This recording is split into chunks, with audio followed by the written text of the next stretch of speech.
The first time I said no to my son, he looked at me like I was a stranger. He stood in the doorway of my kitchen, arms folded, face tight with confusion and fury, like he couldn't comprehend the word, as though he'd heard me say it in a foreign language. I said no, Tyler, and I'm not repeating it again. The silence that followed wasn't empty. It pulsed. It judged. It felt like the very walls of my house were holding their breath, waiting to see who would back down first. He opened his mouth, shut it, then gave a short, bitter laugh. Wow. So that's it, huh? You just keep sitting on that money while we scrape by? I didn't answer right away. Instead, I turned back to the sink, letting the hot water rush over the dishes in my hands. A small ceramic mug I hadn't used since last Thanksgiving, the one that still had faint lipstick stains I couldn't scrub off. I needed a moment. Because the thing about being a mother is that even when you know you're right, it still hurts to stand your ground. You and Macy aren't scraping by, I said finally, calmly. You just want to move into a house you can't afford. There's a difference.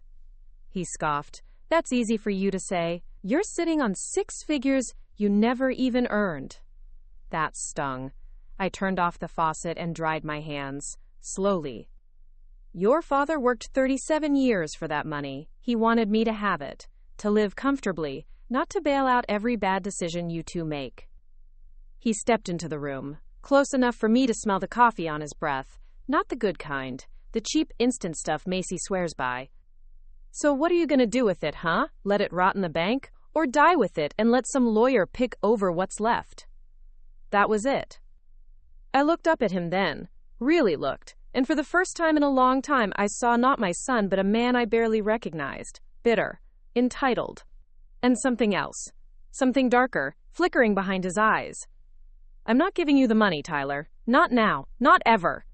And if you think bullying me is the way to get it, then you can forget about even visiting this house again. His jaw clenched. I could see the muscle twitch. Then he turned and stormed out, slamming the door hard enough to rattle the dishes in the cupboard. And just like that, I was alone again. I thought that would be the end of it. But 2 days later, Macy brought me coffee. She never brought me coffee, not unless she wanted something. It was a Tuesday morning, gray and cold. I had just come in from the garden, mud still clinging to my boots, and she was already in my kitchen, too chipper for someone who claimed she hated early mornings. Hey there, Mama D, she beamed, holding out a paper cup. Thought you could use a warm-up. Your favorite, vanilla hazelnut, right? My gut tightened. I hadn't told anyone that was my favorite in over 10 years. The only one who ever remembered it was... How sweet of you, I said cautiously, taking the cup. She sat across from me, legs crossed, makeup too perfect for someone dropping by unannounced. Tyler feels bad, you know, she said, brushing a strand of hair behind her ear. He told me everything. I think he just got overwhelmed. We both did. We're sorry. Really? I took a small sip, too sweet, almost syrupy. She watched me. I set the cup down. She smiled wider. He told me to back off, she went on, voice softer now. But I told him no, because you matter to me too. You're like a second mother. If I had been younger, or more naive, I might have believed her. But I'd raised 2 kids, buried a husband, and fought off more than one real estate agent trying to buy this house out from under me. Flattery rolled right off me these days. That's sweet of you, Macy, I said. But if this is another roundabout way to ask for money, you might want to save your breath. She blinked. Just once. Then she laughed, not nervous, not embarrassed. A short, soft sound like someone had just told her a mildly amusing joke. Of course not. We just want to move forward, you know? Clean slate. She reached for her purse. And that's when it happened. The smallest movement. A tiny, clear vial tucked into the inner pocket. I wouldn't have seen it if the light hadn't caught it just right. But I did. And in that moment, I knew. The coffee. The timing. The way she watched me sip it. My mouth went dry. I pushed the cup farther away. She noticed. Her smile thinned. Something wrong? I looked at her. At the purse. At the damn cup. And then I lied. No, I said, everything's perfect. But it wasn't. Something was very, very wrong. And I was about to find out just how far my son and his lovely wife were willing to go. Before we jump back in, tell us where you're from. If this story moves you, please subscribe. Tomorrow, I have a special story for you. I waited until Macy left. Then I poured the coffee down the drain. The syrupy scent clung to the sink, to my hands, to the back of my throat. Vanilla hazelnut had always been my favorite. Now, just the smell made my stomach turn. I stood over the sink, staring at the swirling brown liquid disappearing into the pipes, and felt my pulse throb beneath my skin like a quiet drumbeat of dread. I was angry, but more than that, I was scared. I needed to think, to breathe, but fear kept fogging my thoughts. What was in that cup? Was it just my imagination, reading too much into a suspicious glance and a vial I only caught a glimpse of? But I knew what I saw. And more than that, I knew the feeling that settled in my chest the moment Macy walked through that door with her plastic smile and two perfect apologies. I knew the sharp prickling behind my ears, the heavy drop in my gut when she sat too close and stared too long as I brought that cup to my lips. I called my friend Nadine. You ever seen someone tamper with a drink before? I asked casually, too casually. Why? Someone spike your wine at book club again? She laughed. No, just curious. There was a pause on the other end, then her tone dropped. Della, is everything all right? I hesitated. Nadine and I had been friends since we were 22, waitressing at a greasy diner in the middle of nowhere. She had a mouth like a sailor, and a heart like a steel trap. If I told her something was wrong, she wouldn't laugh. But she also wouldn't let it go. I think someone tried to drug me. The silence that followed wasn't like before. It was cold, solid. I'm coming over, now. I told her no, but 20 minutes later she was on my porch with her purse, a thermos of coffee, and her old nursing bag. You didn't drink the whole cup, right? Just a sip. I poured the rest out. She pulled out a flashlight, one of those small UV kinds, and scanned the inside of the cup I hadn't thrown away yet. Then she opened the trash can and found the empty paper sleeve. I don't want to alarm you, she said, which is what people always say right before they alarm you, but there's a powdery film on the rim that's not sweetener. I sank into a chair. Macy had brought me drugged coffee. What the hell was going on? You need to go to the police, Nadine said. But what would I say? My daughter-in-law brought me coffee and smiled too much. I think she might have poisoned me, but I'm not sure, and I have no proof. It sounded ridiculous even in my own head. Then start documenting everything, she said. We both know she's got a history. She was right. Macy had always been off, passive-aggressive, sweet to your face, icy behind your back. The kind of person who cried at every holiday but always had a way of making everyone else feel guilty. She and Tyler had met in college. She was bold, brash, and too charming for her own good. Tyler had fallen hard. And fast. I'd tried to support their marriage. I really had. Even when they asked to move in for 6 months after the wedding. Even when they forgot to pay rent for 3 of those months. But this was something else. Nadine helped me install a camera above the front door and another one inside the kitchen. Nothing obvious. Just small, discreet little eyes to catch the truth. Because the truth was, I didn't trust them anymore. Not Tyler, not Macy. And I wanted to know what they were planning. 2 days later, they came back. Together. Unannounced. Like nothing had happened. Hey, Ma, Tyler said, stepping inside like he still lived here. Thought we'd drop in and check on you. I smiled and greeted them like I hadn't spent the last 48 hours staring at the coffee cup like it was a grenade. That's sweet, come on in. They sat in the living room. I offered coffee, but they declined. Interesting. Macy kept glancing around the room like she was checking for something. Tyler tried to act casual, but he was twitchy, kept fidgeting with his wedding ring. So, I said, what brings you here? Macy leaned in, like she was about to share a secret. We just want peace, Della. That's all. We don't want to fight. I nodded slowly.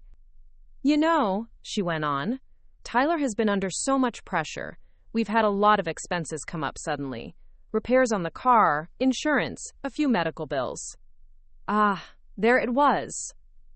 We thought, she said delicately, maybe you'd reconsider. Not the whole amount, just something. A little help. A loan, maybe.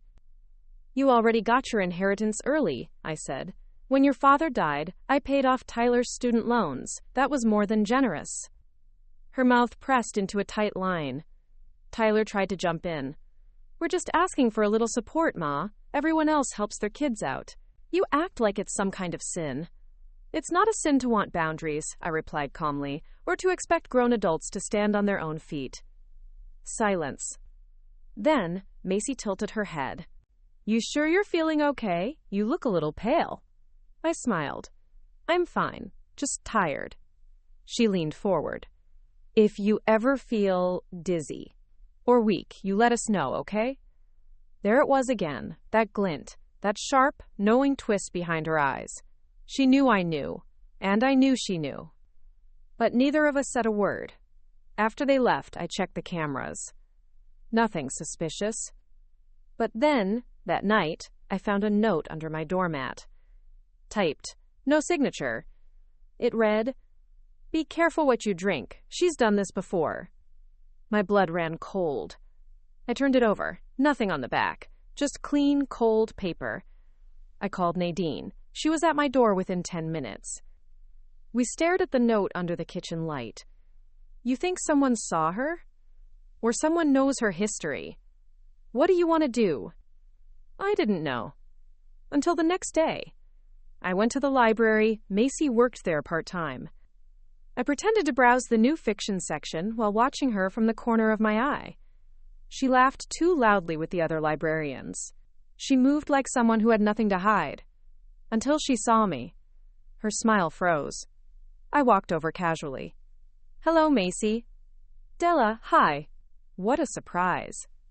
Yes, I needed a new book. Anything in particular? I smiled. Something about betrayal. Her eyes flickered. Just for a second. We have a few, she said sweetly. I'm sure you do. I left the library and walked straight to the pharmacy next door. Bought a drug test kit, one of those home saliva kits. And when I got home, I scraped the dried residue from the lip of the coffee cup. I mailed it off the next morning. 3 days later, the results arrived. Barbiturates. Enough to knock someone out cold. My hands trembled. It was real. She had drugged me. And Tyler had to know. I sat at the table, the test result shaking in my hand, and realized something terrible. This wasn't just about money. This was about power. They wanted control. And they were willing to do anything to get it, even if it meant getting rid of me. But I wasn't going down easy. Not without a fight. And certainly not without exposing them first. Because now I had proof. And I was going to use it. The report stayed on my table for a full hour before I found the courage to scan it again. Positive for barbiturates. There was no room for doubt, no gray area to hide in, no way to tell myself I had imagined the vial, the sweetness of the coffee, the fake kindness. Macy had tried to sedate me. The question was, why? And what exactly had she planned to do if I drank the whole cup? My mind went dark. Images I didn't want flashed behind my eyes. Me passed out, Macy slipping into my room, grabbing files, account papers, bank books. Worse. It chilled me deeper than winter ever could. I folded the lab report, tucked it into a manila envelope, and sealed it shut. Then I made 3 photocopies at Nadine's place. What now? She asked, watching me slip 1 copy into her safe. Now, I said, we go quiet and let them talk. I didn't confront them, not yet. I didn't tip my hand or call the police. I went about my life like everything was normal. Grocery shopping, gardening, knitting club on Thursdays. I even answered Macy's calls with a warm smile in my voice. But I was watching, listening, and they were slipping. It started with little things. A car parked across from my house for hours. a strange call from a bank manager I hadn't spoken to in years, confirming my account details. Then I got an email. Password change requested. I hadn't requested it. Someone was trying to access my online banking. The same day, I found a fingerprint-smudged envelope shoved into my mailbox. Inside, a photocopy of a will. Not my husband's original one, no. This was a forged version. A fake. Typed out. And it named Tyler and Macy as full beneficiaries of my estate. No signature, no lawyer's seal. But someone wanted me to believe it was real. Or, more likely, they wanted someone else to believe it when I was no longer around to deny it. I couldn't breathe. "They're setting the stage," Nadine whispered when I showed her. "If something happens to you, they want the paperwork to say they deserve it." "I need legal help," I murmured. "Real help." I didn't trust just any lawyer. Not in a town where Macy played softball with half the school board and Tyler fixed computers for the local tax office. So I drove 2 hours away. To a firm that owed me a favor. My late husband had helped the senior partner win a sticky case decades ago. I met with a young associate named David Clark. Sharply dressed, quiet eyes, listened more than he spoke. "I want to update my will," I said. He nodded. And, I leaned in, lowering my voice. "I want to put in contingencies, protections. Because I think my family is planning something terrible." He blinked, then slowly clicked his pen. "Tell me everything." I did. It took 2 hours. When I finished, he sat back, rubbing his jaw. "We can absolutely lock things down legally, but..." "But what?" "If you're right, you might not have time, not unless we do something more direct." "Like what?" He hesitated, then leaned forward. "Do you trust me?" "No," I said, "but I trust what you stand to gain if this gets exposed the right way." He smiled, just a little. "Good. Then let me record everything. We build a full dossier, not just the barbiturate report, but patterns, communications. We go deeper. Then, when we hit them, they won't have anywhere to run." Back home, things escalated. It started with a dinner invite. "We want to host you," Macy said. "It's the least we can do. We'll cook." I said yes, calmly, sweetly. Like I wasn't already fitting a tiny camera into the lining of my handbag. They made lasagna. Macy poured the wine. I pretended to drink. Tyler was overly warm, laughing too loudly, slapping my back too hard when I complimented the food. Halfway through dinner, Macy got a call. She stepped outside. I watched her silhouette through the blinds. Pacing, smoking. Tyler filled the silence. "You know, we've been thinking about family planning. Kids. But it's hard, financially." I looked him dead in the eyes. "You mean you've been thinking about what happens when I die?" He froze. A twitch in his cheek. "That's not..." "I updated my will," I said softly. "Want to know what it says?" He didn't answer. Macy returned. "Everything okay?" she asked. I smiled. "Peachy?" I excused myself to use the bathroom. Instead, I slipped into the home office. Checked the drawers. The filing cabinet. Found a folder labeled Della. Inside were copies of bank statements, from accounts I'd never told them about. How did they know? They'd been spying. Not just hoping, plotting. I took photos of everything with my phone. And when I stepped back into the hallway, Macy was there.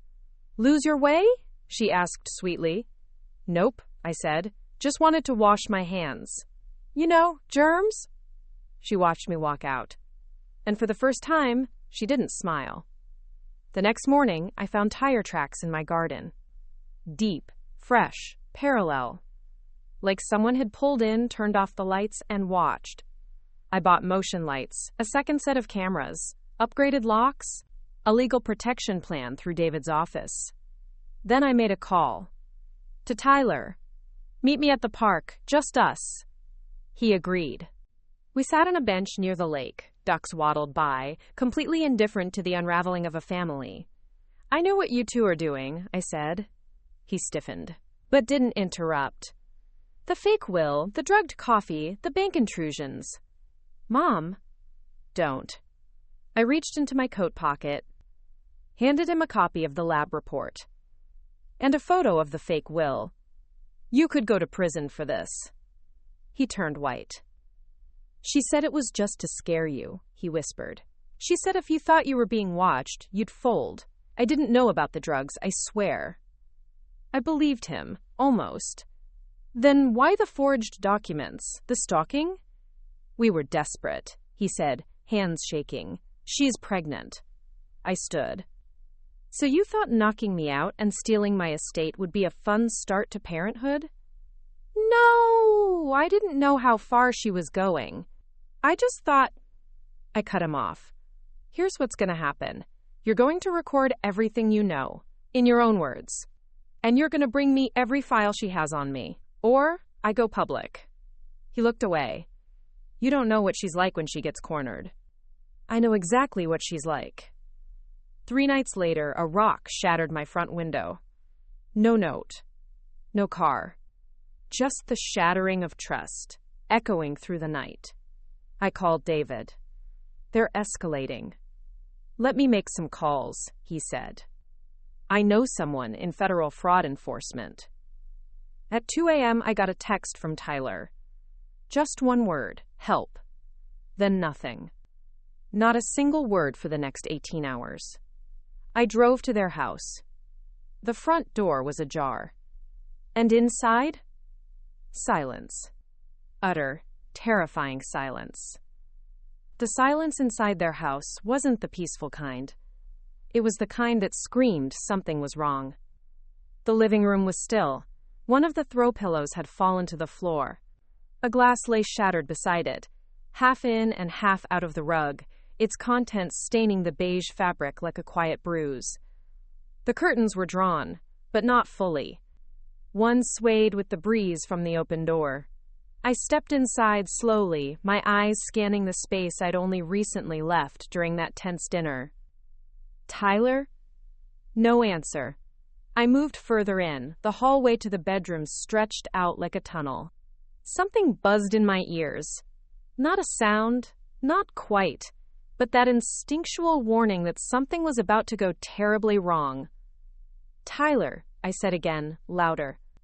Still nothing. I reached for my phone and texted Nadine, Zala Sound at their house. "Something's off. Stay close." She responded within seconds. "You want me to call the cops?" I typed. "Give me 5 minutes. Then yes." The hallway was narrow, the air stale. I passed their home office. The door was cracked open. I peeked inside and saw nothing but scattered papers and a tipped-over desk lamp. The master bedroom door was closed. I knocked once. No answer. I turned the knob. The door creaked open, and my breath caught. There, on the floor near the bed, was Tyler. Curled, pale, breathing, but barely. "Tyler!" I dropped to my knees. His eyelids fluttered. A thin line of dried blood crusted at the corner of his lip. His shirt was torn at the collar. Beside him lay a shattered phone. I reached for his wrist. His pulse was weak, but there. "Tyler, it's me. What happened?" He groaned, turning his head slightly. He croaked. "She found out." I looked around the room, suddenly alert. "Where is she?" He blinked slowly. "Gone. Took everything. Files. Drive. My laptop." My mouth went dry. She had bolted. "Okay," I said, brushing the hair from his forehead. "We need help." He grabbed my wrist suddenly, eyes wide. "She's not done," she said. "She said you'd regret this." I froze. Then I stood up and called 911. While I waited, I searched the rest of the house. The back door was wide open, the screen hanging by one hinge. The spare bedroom was stripped. Sheets gone, closet emptied. A duffel bag lay half-zipped with just a few clothes inside. I found a note taped to the bathroom mirror, in Macy's handwriting. "You always had a choice, Della. Now you'll see what happens when you pick the wrong side." I took a picture of it and folded it carefully into my bag. The ambulance came quickly. Tyler was semi-conscious when they loaded him in. I followed behind in my car, hands gripping the steering wheel like a vice. My mind raced. Every thought was a dead end. Every scenario worse than the last. Macy had snapped, and she had a head start. At the hospital, Tyler was stabilized. They gave him fluids, ran tests, and confirmed what I already suspected: sedatives. Again. The attending doctor looked at me with a mix of sympathy and alarm. "Do you know what he took?" "He didn't take anything," I said. "It was given to him." He nodded slowly, then left to write his report. A young officer arrived shortly after. She was polite but skeptical. I handed her everything: the lab report, the photos of the forged will, the note Macy left, even the screenshots of my bank alerts. She scribbled notes, asked questions, but I could tell she didn't yet grasp the gravity. Until I played her the audio from the dinner. My bag cam had picked up everything: Macy's loaded questions, Tyler's uncomfortable deflections, my subtle warning about the new will. The officer's pen stopped. "I'll escalate this," she said. "We'll issue a bolo. Be on the lookout. She won't get far." But I knew better. Macy was clever, calculated, and she'd had a head start. The next morning, David called. "I've got some news," he said. "You're not gonna like it." I braced myself. "She cleared out your offshore account, the one registered under your late husband's consultancy. The passcode reset went through at 2:14 a.m. last night." I nearly dropped the phone. "That's not possible. She doesn't even know it exists." "She found out, somehow. We're tracing the IP. It pinged off a hotel Wi-Fi in upstate New York. She's running." "And she's not just running," David said grimly. "She's funding her escape with your money." I hung up and went straight to the hospital. Tyler was awake now, pale, wrung out, but conscious. He wouldn't look at me.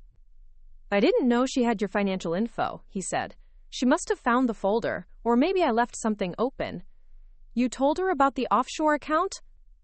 "No," he said, emphatically. "I didn't even know about it." Then his face changed. "What?" I asked. He swallowed. "Her cousin, Cole. He's some kind of tech guy. She always called him when her phone got glitchy, or if we needed to unlock something." I sat down hard. She had help. "I think so. And Della?" he added, voice hollow. "There's something else." "What now?" "She's not pregnant." I blinked. She faked it. "The test I saw? I found the wrapper in the trash later. She'd run water over it. It was never real." A slow, sick wave rose in my chest. "She used that to manipulate you, to justify all of this." He nodded. And I let her. Back home, I made tea. Then I sat at the table, alone, and laid out everything I had. Times the fake will. Times the coffee residue report. Times the bank alerts. Times the footage from the dinner. Times the hospital report on Tyler. Times the note on the bathroom mirror. All neatly stacked.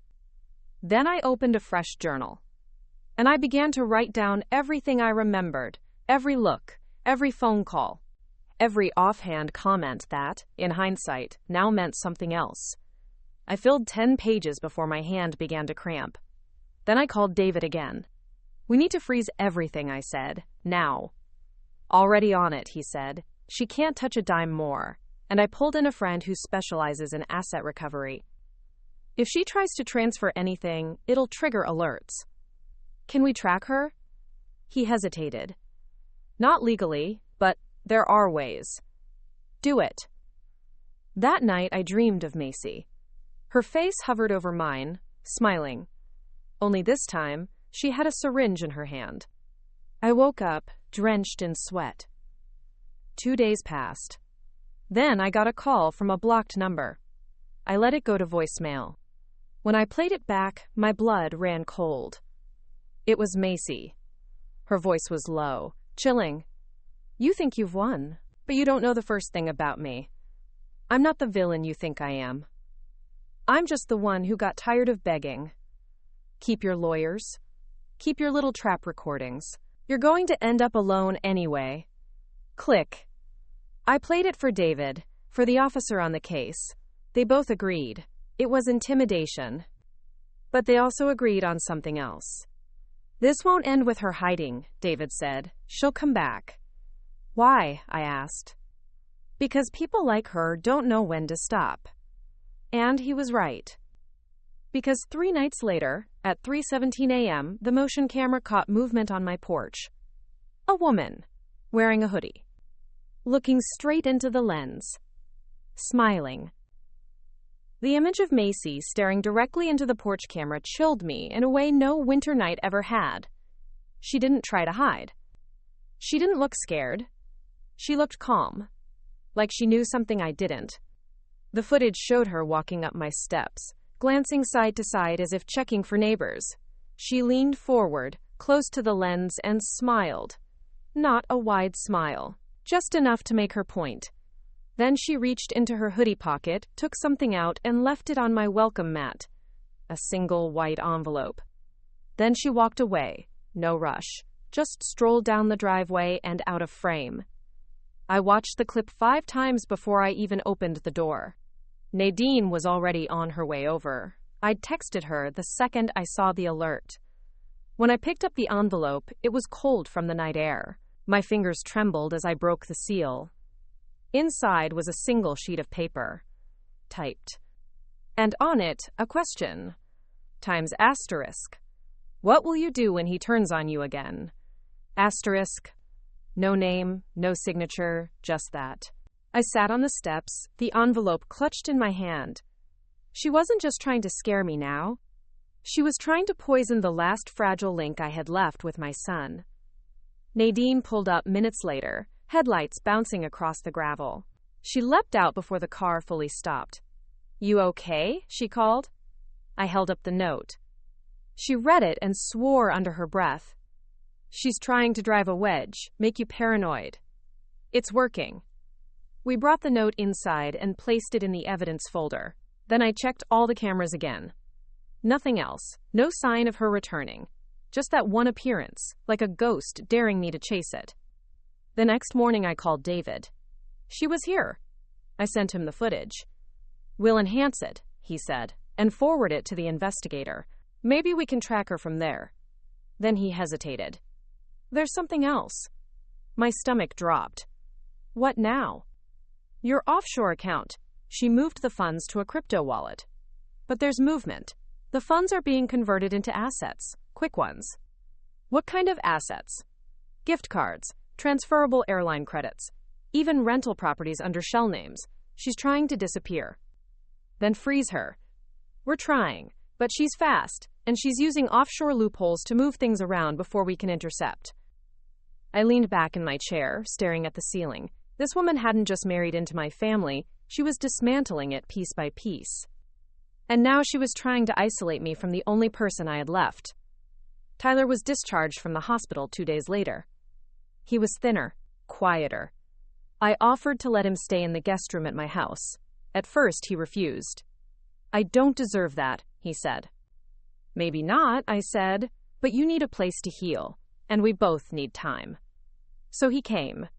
He spent most of the first 2 days sleeping, waking only for small meals, barely speaking. I didn't push. But on the 3rd night, I came downstairs and found him sitting in the dark, staring at the porch camera footage. Why'd she do it? He whispered. I sat beside him.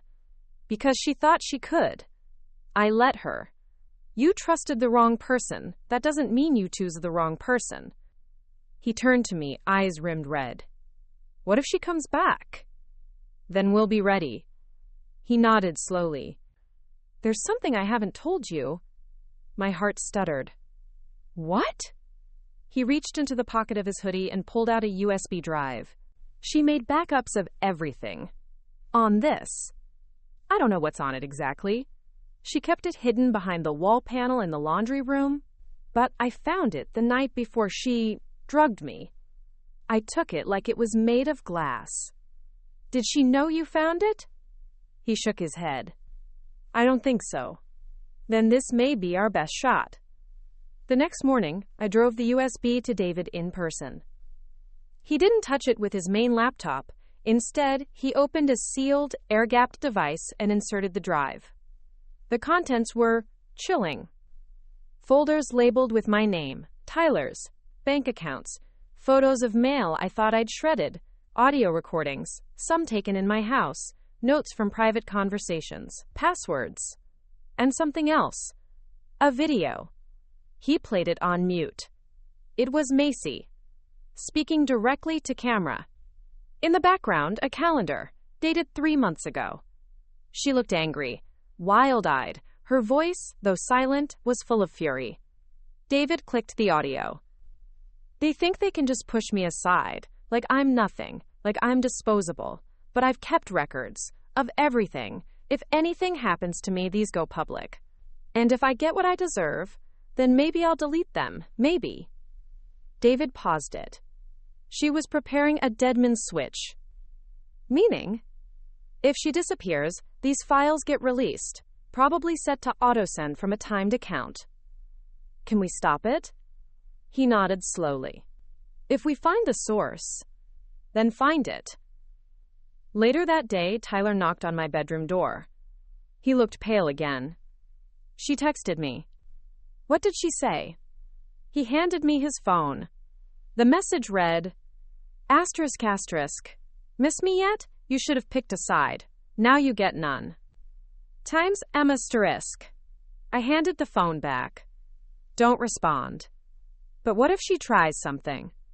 She already did. Now it's our turn. That night, we set the trap.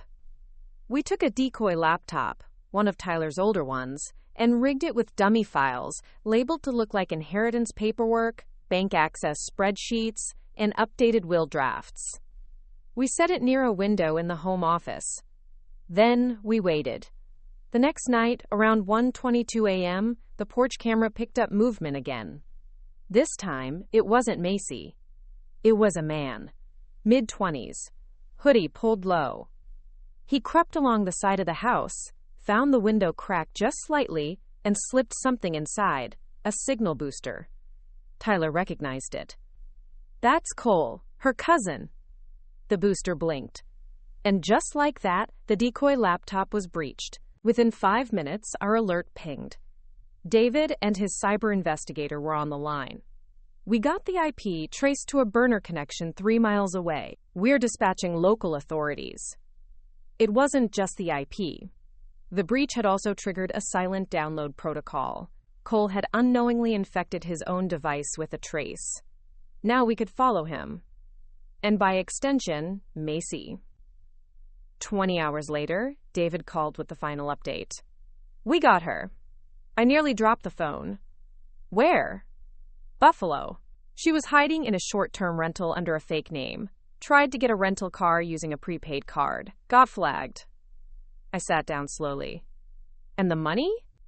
Recovered, most of it. Some was converted to crypto and will take time. But we have enough to press full charges. And the files? Neutralized. The deadman switch was tied to a single cloud folder. We've frozen access. I closed my eyes. It was over. Or, so I thought. Because that night, I got a final letter. Typed. Mailed from within the city, before her capture. And inside? A photo. Of me. Asleep. In my own bed. Dated the night of the dinner. She'd been in the house. Inside. Watching. And I never even knew. This story took us a long time. If you like it, subscribe. Now, back to the story. I must have stared at that photograph for 10 full minutes.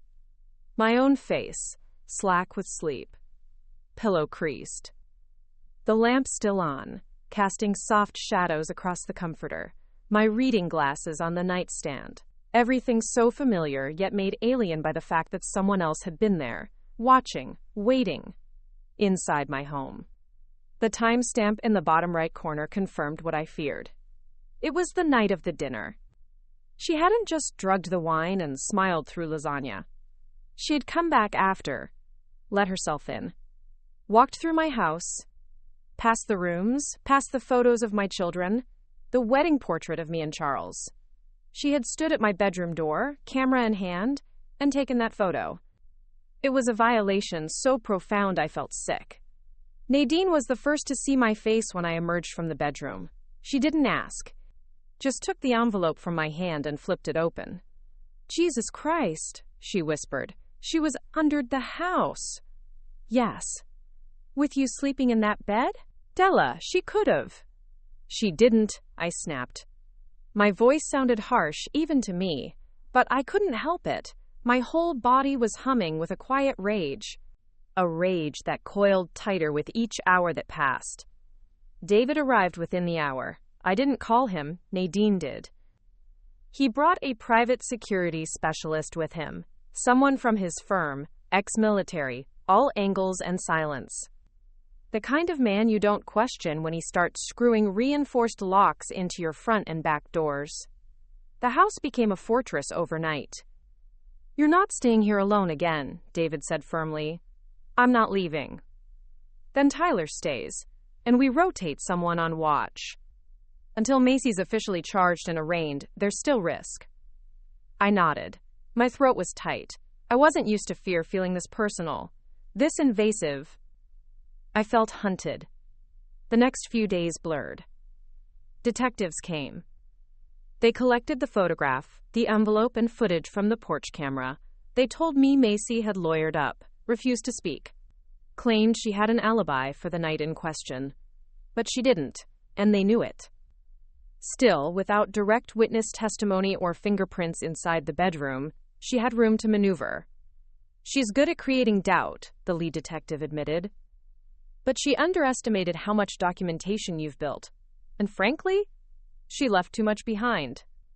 David handed over the USB drive, the dead man's switch files, everything. He was preparing a civil suit while the state pushed forward with criminal charges: attempted fraud, unlawful surveillance, unauthorized access to private accounts, and attempted administration of a harmful substance. But all that took time. And time, for me, had slowed to a crawl. Tyler tried to make amends. He cooked dinner most nights, helped patch the broken window, sat with me through every interview, every legal meeting.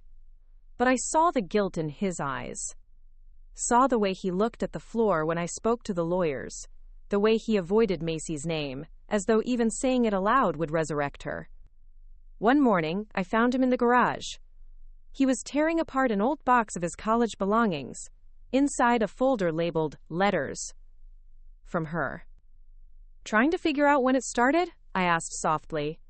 He looked up, startled. Then he nodded. "She was charming at first," he murmured. "Brilliant. I thought I'd won the lottery." "You weren't the only one she fooled." He pulled out a photo, one of them at a ski lodge, smiling. Her arm hooked around his, possessive. I think, somewhere along the way, she realized she couldn't know the woman she pretended to be, and instead of admitting it, she started trying to destroy anything that reminded her of the lie. "Which was us," I said. He nodded again. "She always hated how close we were, said it made her feel like an outsider, like she was competing with you. She wasn't. She didn't care." We burned the letters that night, together, in the fire pit out back. The flames curled them into ash, the handwriting turning to smoke, the lies lifting up into the night sky. On the 6th day, I got a letter. From her lawyer. Polite, clinical, cruel. A request for mediation. They claimed she had documentation showing Tyler was unstable, that I had fabricated the drugging to cover up financial mismanagement, that I was attempting to shift blame for familial dysfunction, that had orchestrated the entire situation to frame an innocent woman. I laughed. Out loud. Then I called David. "I want to countersue. Full defamation. Let's go scorched earth." "Della." "No more being afraid. She invaded my home, drugged me, tried to steal from me. And now she's trying to paint Nams Times as the villain? No, we take it all the way." He didn't argue. The next morning, he filed paperwork, and I sent a message through his office to Macy's team. Asterisk. Let her know. I am not afraid of her anymore. Asterisk. But fear is a strange thing. Just when you think it's gone, it comes back. Different. Sharper. A few days later, my phone rang at 4:19 a.m. Unknown number. I almost didn't answer, but something told me to. When I picked up, all I heard was a soft voice. A child's voice. Is this Grandma? I froze. Yes, I whispered. Who is this? I miss you. My skin went cold. Who is this? I asked again, louder. But the line went dead. I called the number back. Disconnected. When I brought it to the police, they traced it to a burner phone, purchased in Buffalo, same city Macy had been caught. There were no kids, no niece, no nephew, just Macy. Playing games. Still trying to get into my head. I fortified more. Hired a private investigator to watch her movements. Found out she'd been released on bail. Conditions were strict. No contact. No approaching me or Tyler. No access to any shared accounts.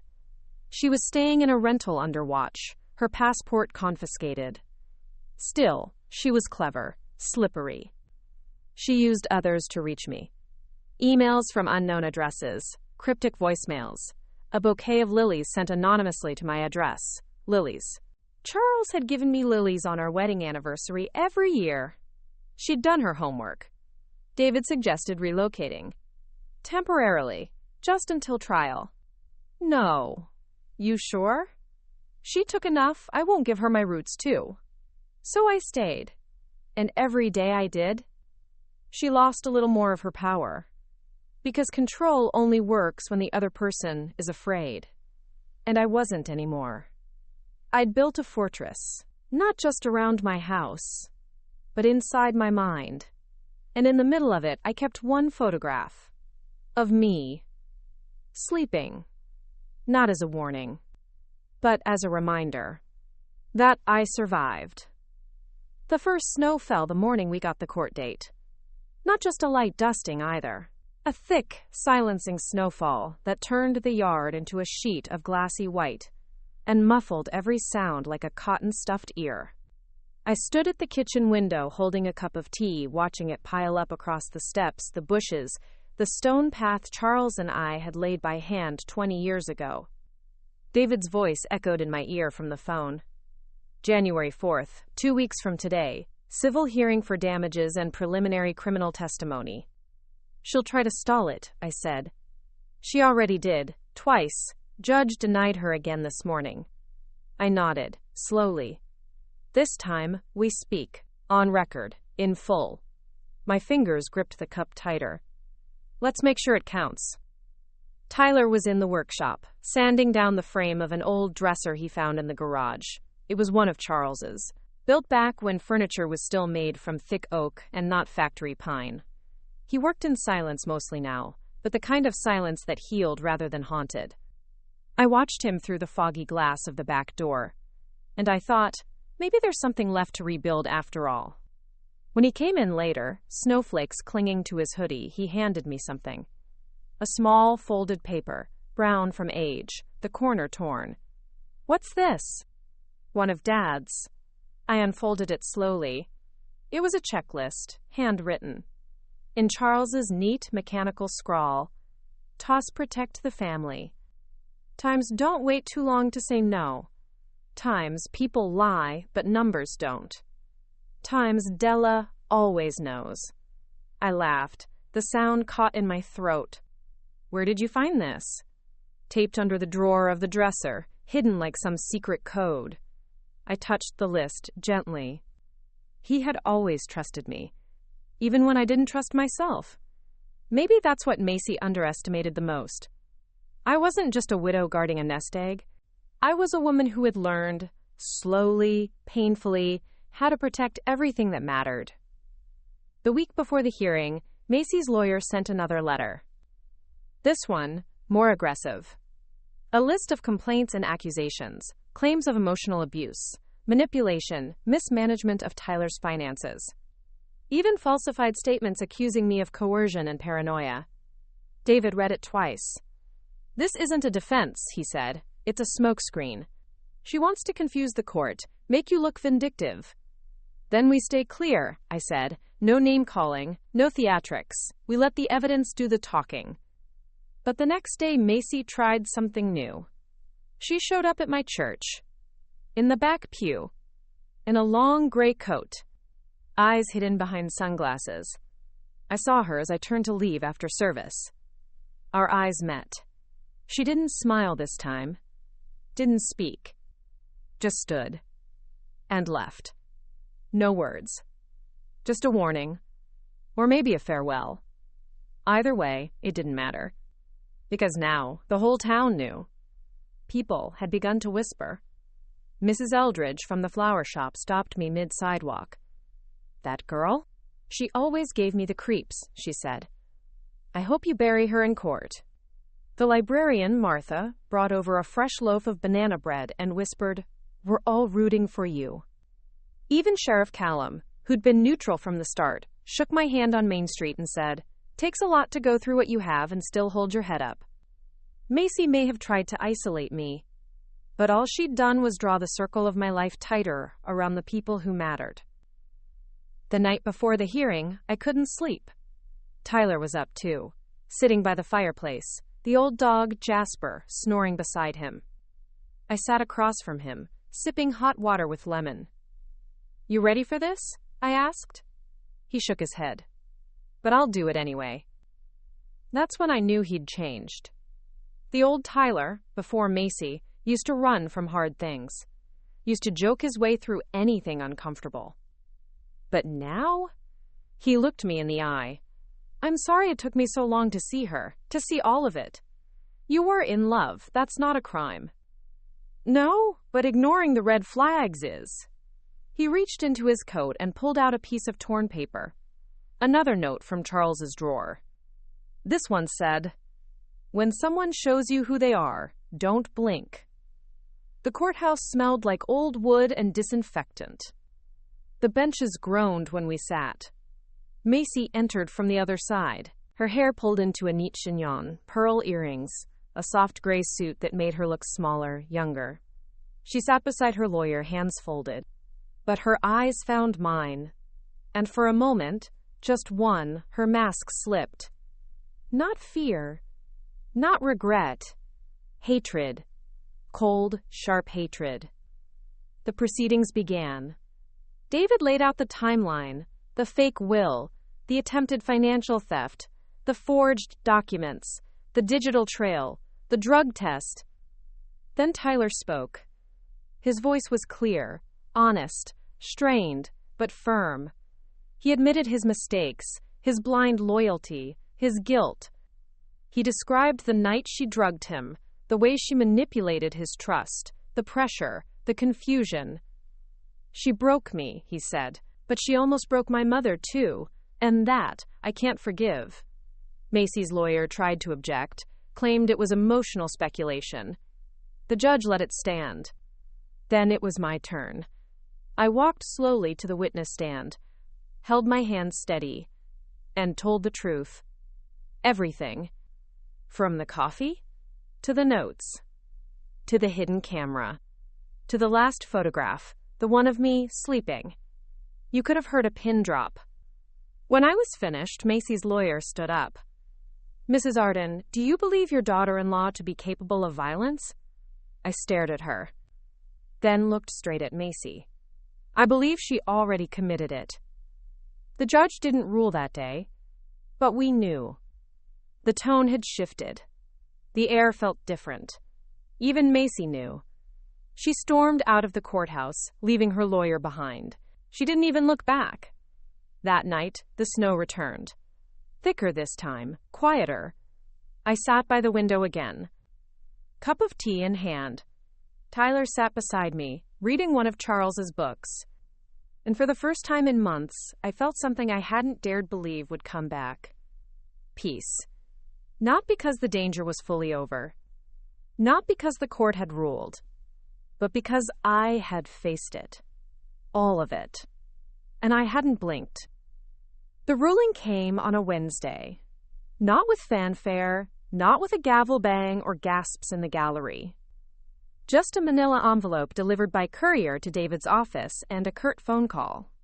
Civil judgment ruled in your favor, David said. Criminal proceedings approved to move forward. Pretrial scheduled in 6 weeks. We'll be presenting evidence for charges ranging from fraud to attempted administration of harmful substances. I stood in my kitchen, hand on the counter to keep myself upright. Macy had been quiet since court. Too quiet. But now the silence had meaning. Her mask had cracked. Her tactics had failed. And worse, for her, she was no longer steering the narrative. She was on defense now. And she knew it. The ruling gave me back more than just control of my estate. It gave me back my name. The whispers in town shifted. The stares at the grocery store softened. Even the pastor at church took my hand after service and said, "It takes courage to protect your family from the inside out." But peace was still fragile. Because the truth was, Macy wasn't finished. She'd lost the battle, but she hadn't conceded the war. Tyler and I settled into a strange rhythm. He returned to work part-time, fixing computers at the tech shop downtown. Nadine dropped by with fresh bread and stories about her latest online dating disasters. I laughed more than I had in months. But late at night, when the wind howled against the windows and Jasper's claws clicked across the kitchen tile, I felt her shadow. Like she was still out there, watching, waiting. David called weekly with updates. The prosecution team had added a digital forensics specialist to comb through every device Macy had touched. They uncovered more than anyone expected. Private messages between Macy and a contact labeled C.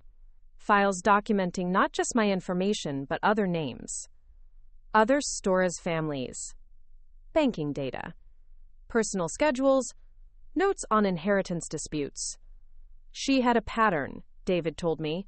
This wasn't her first attempt. That changed everything. Now, it wasn't just my case. Now Macy was under investigation as part of a broader fraud network. She'd tried this before, and chances were she'd have tried it again, but not anymore. The news broke locally first. The paper ran a story, asterisk, local woman accused in multi-family financial fraud scheme. They didn't use our names, but everyone knew. By the next morning, half the town was talking. One of the women who showed up in the forensic sweep was a widow from upstate. She called me personally. "I thought I was losing my mind," she said. "Macy said she was a financial counselor. I let her help organize my estate after my husband died. Then the money started disappearing." My stomach turned. "How long ago?" 2 years. It wasn't just a mistake, it was her method. Create trust. Embed herself in families. Divide them. Then siphon off what she could. I hung up and walked into the living room, where Tyler sat hunched over his laptop. "You need to hear this," I said. He listened, wordless. When I finished, he stood, went to the woodpile, and threw another log into the fire. "She used me," he whispered, "as a front, as a key." He stared at the flames. But not anymore. Then, out of nowhere, came the letter. Not typed this time. Handwritten. On pale blue stationery, my name spelled out in looping cursive across the envelope. No return address. I opened it carefully. Inside. Stimes asterisk, "You've won the court, but you've lost everything else. I hope you enjoy your empty house. He'll leave you too, just like they all do. And when that happens, I'll still be here, free in ways you can't imagine. Asterisk Maise." I read it twice, then burned it in the fireplace. Unthopen. Tyler filed for annulment that same week. Not just divorce. He wanted the record wiped, the union erased. "Let her have nothing of me left," he said. He also signed over full power of attorney for our shared legal fight. A gesture of trust. I signed it with steady hands. Not out of spite, but because we had to close every door. No more loopholes. No more gaps. The woman I'd once welcomed into my family would never find her way back in. Not legally, not financially, Not even in name. Beekeepin.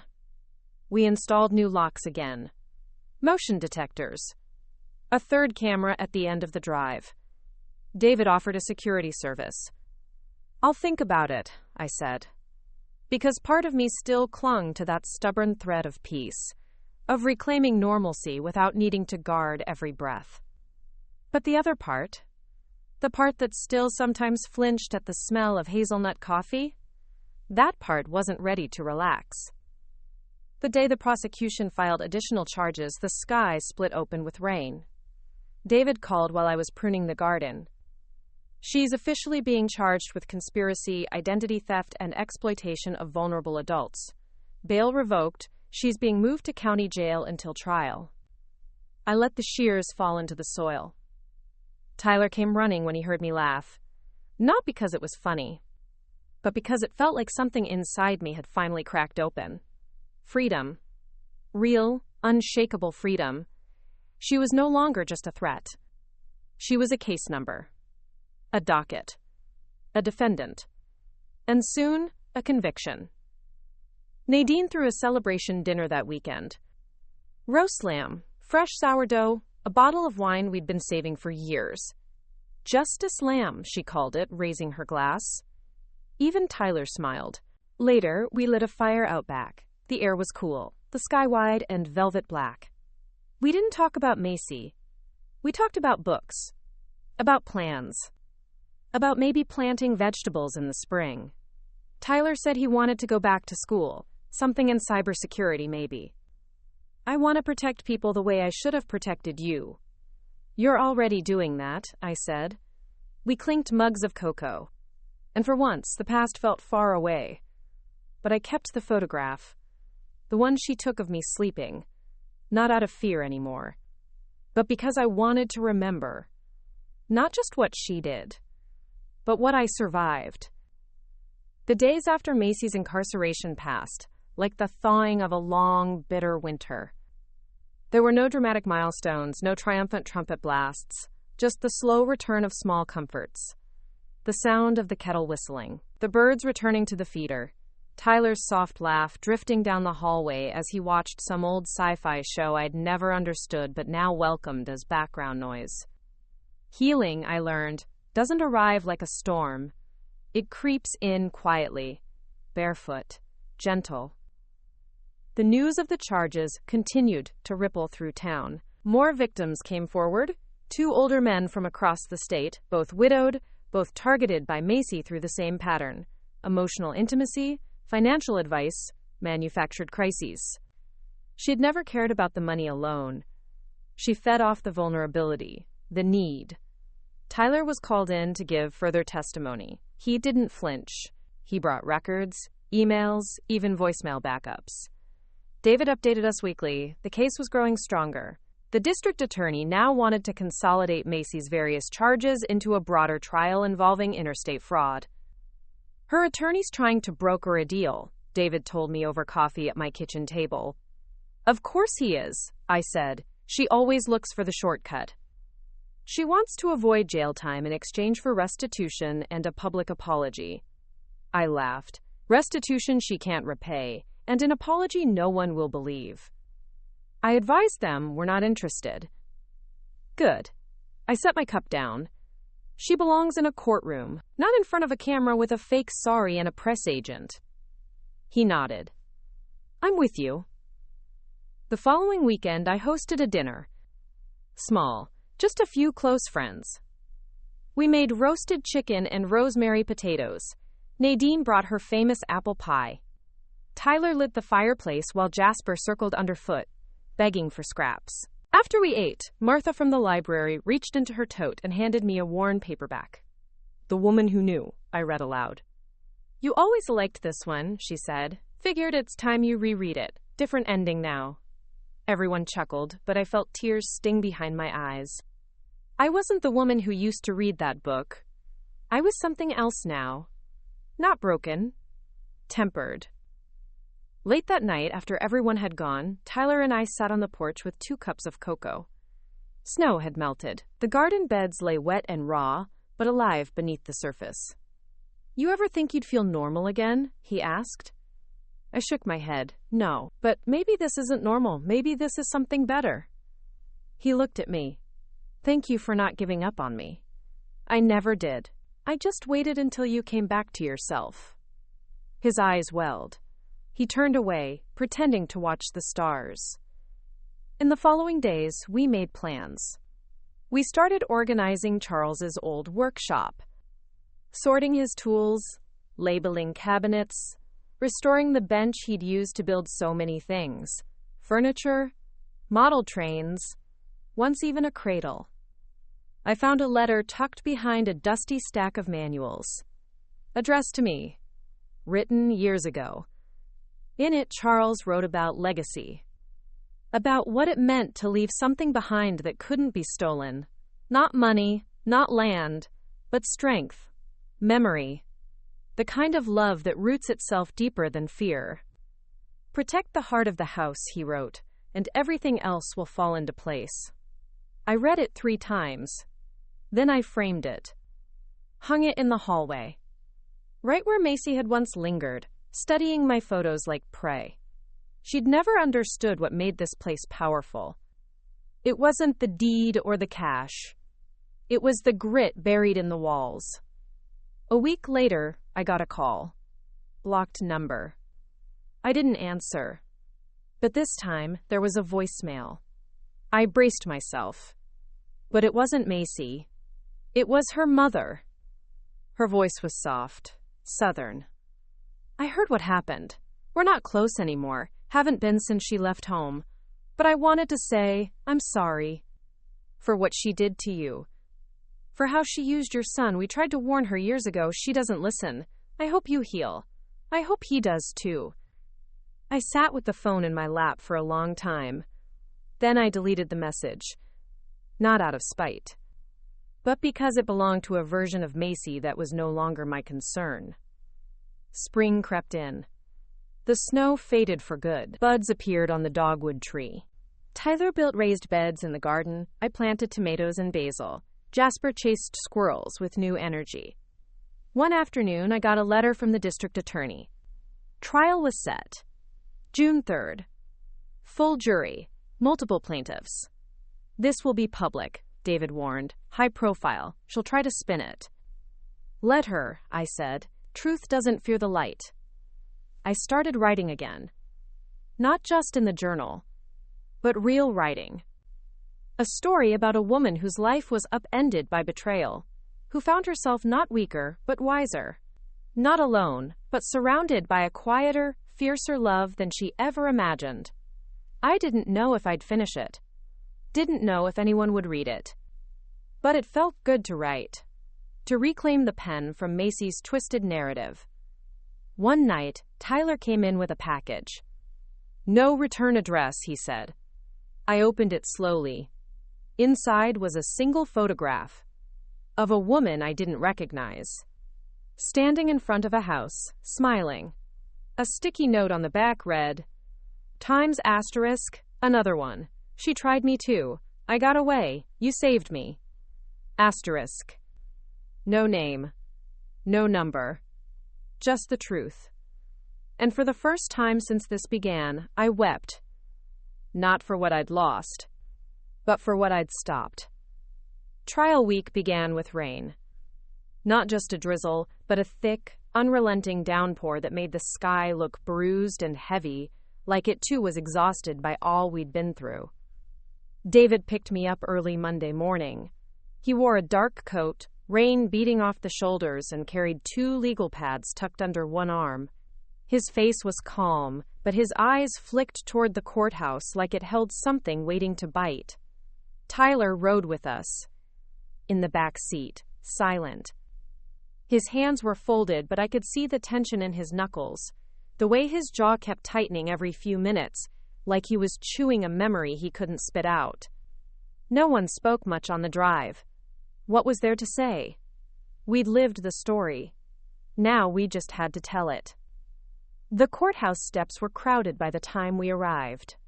Reporters clustered beneath umbrellas, microphones shielded by plastic sleeves.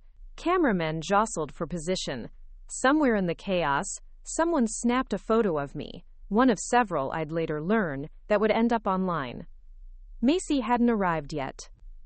David ushered us through the side door reserved for witnesses. Inside, the building was warm, dry. The marble floors echoed beneath our shoes. I felt like I was walking into a storm bunker, sheltered from the weather outside, but bracing for something far worse. Jury selection didn't take long. The judge was brisk, no nonsense. He reminded me of Charles, a man who saw through excuses like glass. When Macy finally entered, she wore a navy skirt suit and no makeup.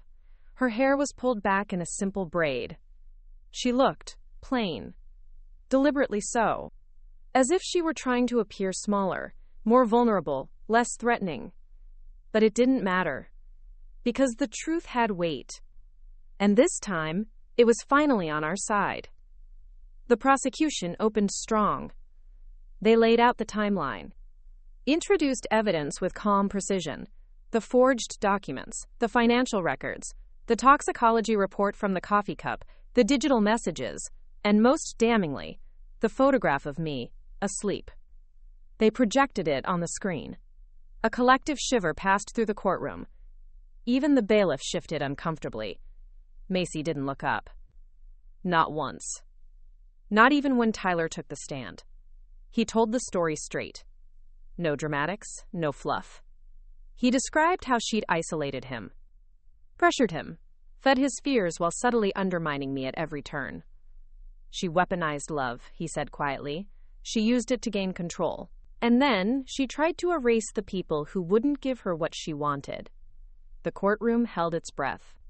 Her attorney tried to rattle him on cross, asking if maybe he resented Macy for the marriage ending, for being led by his mother. But Tyler held firm. My mother didn't lead me. I led myself right into Macy's lies. I believed her, until I couldn't anymore. That's not weakness, that's waking up. I felt tears prick the corners of my eyes. He was no longer the man who stumbled through my kitchen asking for $100,000. He was something sharper now. A man who'd found his spine. When it was my turn, I stood slowly, walked to the stand, and faced Macy. She didn't meet my eyes. I told the jury what she did, how she tried to poison me, not just with a drug, but with doubt, how she trespassed into my bedroom, how she forged legal documents, accessed private accounts, manipulated my son. I didn't cry, didn't raise my voice. I simply told the truth. And that, as David later said, was more devastating than any speech. Then came the defense. They tried to paint Macy as unstable, yes, but driven by desperation. They claimed she came from a troubled background, that she had been trying to escape trauma, that she saw me as controlling, cold. She feared being left behind, her lawyer said. And perhaps that was true. But fear doesn't excuse cruelty, doesn't excuse calculated theft, doesn't excuse slipping barbiturates into someone's drink. Langkirk. After closing arguments, the jury deliberated for just 4 hours. Guilty. On every count. Fraud. Attempted administration of harmful substances. Unlawful surveillance. Identity theft. The sentencing hearing would come later, but the verdict was final. And when it was read, Macy finally looked at me. Not with rage. Not with regret. With too-temptiness. Like she couldn't believe the story hadn't ended her way. But it hadn't. Because the truth always arrives. Even if it takes longer than you'd hope. Outside, the rain had stopped. Reporters swarmed. David gave a statement. Tyler stood beside me. I said nothing. Just walked to the car, my hand on his arm. When we got home, the porch light was on. The smell of wet earth filled the air. Jasper barked once from inside, tail thumping against the door. I looked at the sky. The clouds were breaking. For the first time in a long time, the light was coming through. The morning after the verdict, the house was still. Not silent in the way it had been during the worst months, Those terrible, thick suspense days when I'd wake expecting some new threat to be waiting on the porch or inside an envelope. No. This silence was different. It was earned. Peace after battle. Clean, not empty. I stood barefoot in the kitchen, listening to the hum of the fridge and the gentle tick of the old wall clock. Tyler was still asleep upstairs. Jasper stretched across the living room rug, occasionally thumping his tail in some canine dream. For a moment, I just stood there, letting myself feel it. Relief. We spent the next few days quietly. No reporters came, no surprise letters, no strange packages. It was as if Macy's shadow had finally lifted. David stopped by midweek with the final paperwork. "Official notice," he said, handing over the thick file.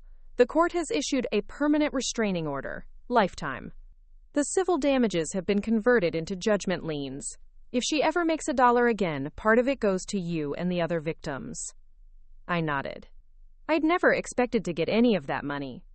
But I hoped, sincerely, that the other families might. David leaned against the kitchen counter, sipping coffee. "They're calling this a landmark case," he said. "It's already being cited in a couple legal blogs, prosecuting intimate fraud and estate manipulation like organized crime." "That's what it was," I said, "just without the ski masks." He smiled, then turned serious. "You're owed something else, Della." I tilted my head. "Not just compensation, recognition. You held this line for everyone. You stood up when the others were still confused, still scared. That matters." I let the words settle. Then said softly, "I didn't do it to be recognized." "No," he said, "which is exactly why you deserve to be." That afternoon, I cleaned the house. Not just a surface tidy, but a full purge. The guest room where Macy used to stay, I stripped it to the bones, donated the linens, pulled the dresser from the wall, vacuumed behind the baseboards, found a pair of earrings tucked behind a drawer, cheap costume jewelry, probably hers. I dropped them into the donation bag without a second thought. The back hallway held her echo too, a scuff mark from where she once dragged her suitcase, a hairpin wedged under a floorboard. I swept, patched, painted. Tyler helped. Wordless, steady. It was as if we were erasing her not from spite, but from ritual, reclaiming space, healing the walls. A week later, I got a call from the DA's office. Sentencing had been scheduled. 90 days from now. They asked if I wanted to submit a victim impact statement. I said yes. Then I sat at my desk, pen in hand, and stared at the blank page. How do you summarize betrayal? How do you quantify the kind of damage that doesn't leave bruises, but stays in the bloodstream? After an hour, I began. Not with Macy, but with Charles. I wrote about how we built this house together, how we raised our family, how we planned for a future that no one would ever take for granted. And then I wrote about how someone tried to unravel all of that. Slowly, carefully, from the inside. I wrote about Tyler, about how she used his heart as a tool. I wrote about waking up one day and realizing the woman I'd tried to welcome into my family had never wanted to belong. She only wanted control. And finally, I wrote this. Times asterisk, I am not angry. I am not broken. I am not looking for revenge. I am simply standing here, fully upright, to remind you that truth always outlasts the lie. You can forge documents. You can manipulate hearts, but you cannot counterfeit character. You will carry your consequences, and I will carry my peace. When I printed it, Tyler asked if he could add something. He handed me a paragraph. Sem's asterisk. She made me doubt my own mother. But my mother never stopped fighting for me, even when I didn't deserve it. That is strength. That is grace. And that is what Macy will never understand. Asterisk. We submitted it together. Summer arrived slowly. Tyler started online classes. Cybersecurity and legal compliance. I want to help people protect themselves, he said. Stop this kind of thing before it even starts. I encouraged him. Because I believed him. He was no longer rebuilding just his life. He was laying a new foundation. Jasper grew older. His muzzle grayed. His naps lengthened. But every morning he still came to my bedside, tail wagging, as if reminding me that every new day was a quiet triumph. We walked the garden path Charles and I once laid. New flowers bloomed. Tomatoes ripened in their cages. And one day, while watering the basil, I found a butterfly perched on the edge of the spout. Its wings were torn, but it flew anyway. I stood there for a long time, watching it lift and disappear into the trees. At night, I wrote. My book took shape. It wasn't a memoir. It was a story.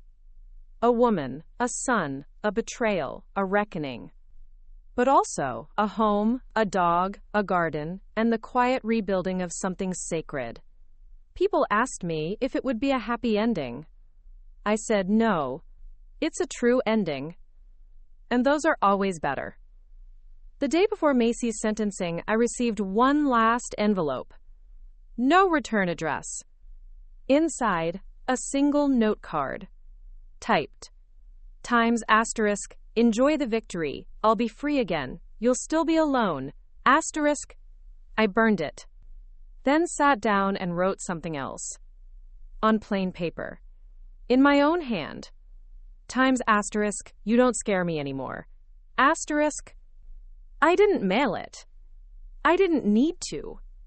Because it wasn't for her. It was for me. The courtroom smelled of wood polish and old nerves. It was the same room as before, but something about it felt heavier, more final. Not tense the way the trial had been. No suspense about guilt or innocence. That had already been decided.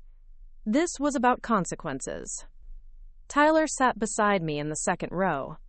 David stood near the front, folder tucked under one arm, his suit pressed and sharp. We didn't speak. There wasn't much left to say. Macy entered through the side door. This time she wore the beige jumpsuit issued by the county jail. Her hair was tied back in a loose braid. No earrings, no coat, just her and the clink of the ankle restraints they hadn't bothered to hide. She didn't look at me, didn't glance at Tyler. She stared straight ahead, eyes glassy, lips tight. I wondered, briefly, what she saw when she looked into the future. Probably nothing. Because for once, she wasn't in control of it. The judge entered. Everyone stood. The sentencing began. Prosecutors read aloud their final impact assessments. The court clerk read statements from the other victims. A woman whose late husband's estate had been siphoned by fake service fees. Times a man who lost retirement savings through a shared investment account. Times an elderly couple convinced to add Macy as a medical proxy. Each voice layered atop the next. A symphony of harm. Then it was my turn. I stood. Read the words I had written, slowly, steadily. No emotion, no vengeance, just truth. And when I finished, I didn't look at Macy, I looked at the judge. Because this was no longer about her. This was about what came after for Brock. Her attorney stood, asked for leniency, cited her lack of violent history, her strained upbringing, her untreated emotional conditions. He asked the court to consider therapy, probation, community service. The judge listened, then turned to Macy. He asked if she had anything to say. She stood slowly, cleared her throat, and said, I did what I had to do. People manipulate each other all the time. I just got caught. The room stilled. Even her lawyer's expression faltered. The judge let the silence hang, then delivered the sentence. 8 years, state prison. No eligibility for parole for 3. And with that, it was over. Not just legally, but spiritually. The chapter closed. Outside, the sky was brilliant blue. Clear, cold, bright. David shook my hand. Congratulations, Della. It's not joy I feel, I admitted. It's never joy, he said, but it's something close. That night, Tyler and I built a fire out back. Jasper lay beside us, ears twitching at the pop of embers. Tyler poured us each a glass of wine, not to celebrate, but to mark the moment. We clinked glasses. To Charles, he said. To truth, I answered. We sat in silence. And for the first time in almost a year, my shoulders felt weightless. Over the next weeks, the world gently moved forward. I began giving talks at the local community center, small groups, mostly women. We spoke about recognizing manipulation, estate safety, financial boundaries with adult children. It was emotional, raw, but important. Tyler helped build a website for the cause, even added security guidelines, tips he'd learned from both his coursework and experience. He renamed the project The Wake Up File. I liked that. One morning, I received a letter, stamped with the Department of Corrections. I almost threw it away. But curiosity outweighed caution. It was short. Leber asterisk, you always saw yourself as better than me, but we're not so different. You manipulate through kindness. I manipulate through need. At least I'm honest about what I want. You lie to yourself and call it virtue. Enjoy the applause, Della. They'll forget you soon enough. Asterisk. No signature. But it didn't need one. I folded it, burned it in the sink, watched the words curl and turn to ash. Then I washed the basin clean. Not because I was angry, but because it no longer mattered. Summer gave way to fall. Tyler passed his first 2 classes with distinction. He applied for an internship at a nonprofit focused on financial abuse recovery. He got it. He moved into a small apartment in town, close enough to visit, far enough to grow. The day he left, he hugged me hard. I wouldn't be standing if it weren't for you. You were always standing, I said. You just forgot for a while. I returned to my garden, replanted the beds, started composting again, painted the porch swing. I hosted a harvest dinner in September. All the survivors came. We sat around one long table, ate apple pie, shared small stories. No one mentioned Macy. No one had to. She was no longer the center of the room. We were. That winter, I submitted the final draft of my manuscript to a small publisher. They called it Brave. I called it Closure. And when the snow returned, and I lit the fireplace for the first time that year, I found myself sitting in the same old armchair.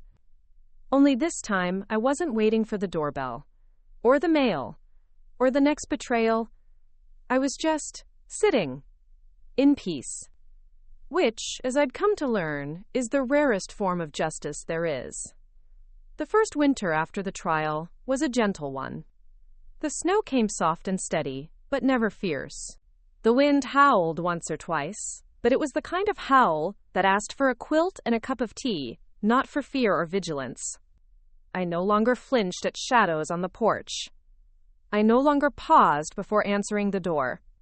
For the first time in what felt like years, I lived without bracing. Tyler visited on weekends. He brought fresh bread from the corner bakery, sometimes flowers. One Saturday, he arrived with a worn book under his arm. For your shelf, he said. Saw it at a thrift shop. Thought you'd like it. It was an early edition of a mystery novel I used to read to him when he was 10. We sat at the kitchen table and read the first chapter together, laughing at the parts he used to beg me to repeat. Jasper lay at our feet, tail thumping slowly in time with the warmth that had returned to this house. News came, now and then, about Macy. Not much. Just enough to remind me that the world still turned without her in it. An article about sentencing guidelines for fraud. A brief mention of her appeal attempt being denied. A letter from the district attorney confirming that restitution payments had begun. A pittance, but enough to prove the system hadn't forgotten. But I didn't dwell. I filed each update away in a drawer labeled Done, because I refused to give her more of my mind than she already took. Instead, I filled my time. I expanded the Wake Up File workshops.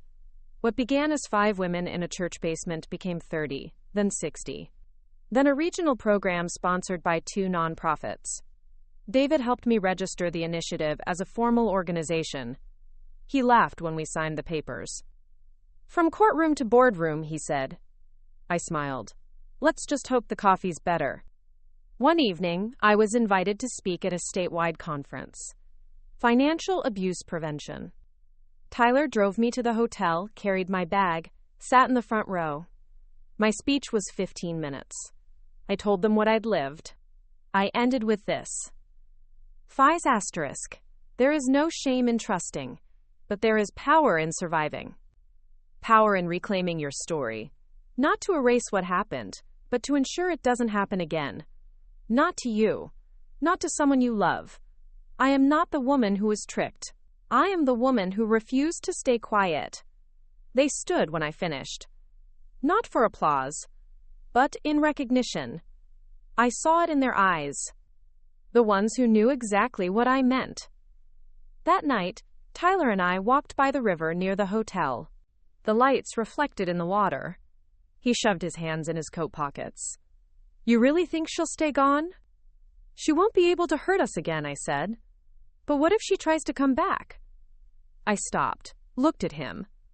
She already did. And we didn't break.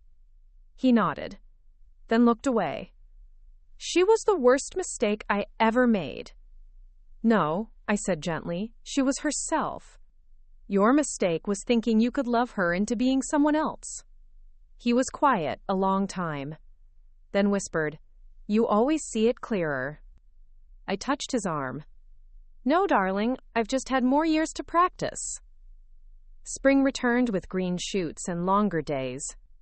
I planted wildflowers behind the house, painted the shed, framed another photo of Charles, this one from a camping trip, both of us wet from rain but laughing like fools under a blue tarp. I hung it beside the front door, not to mourn, but to remember what love really looked like. By May, the wake-up file had spread to 3 counties. I trained new facilitators. Met a woman named Gwen, who reminded me of my younger self, sharp-eyed, no nonsense, but kind under the surface. I was married to a man like your daughter-in-law, she said one day. Only difference was, mine wore a tie and talked about investments. We laughed. But there was understanding in the silence that followed. Tyler began dating again. A woman from his internship, sweet, grounded, a little shy. He didn't bring her over at first. Then one Sunday he asked if she could join us for lunch. I made lemon chicken. She brought dessert. Jasper approved of her immediately. So did I. Not because she was the opposite of Macy, but because she never tried to prove anything. She just was. And that was enough. Summer bloomed again. The tomatoes grew wild. The porch swing creaked under evening breezes. And one afternoon, I sat with a publishing contract in front of me. They wanted the manuscript. As it was.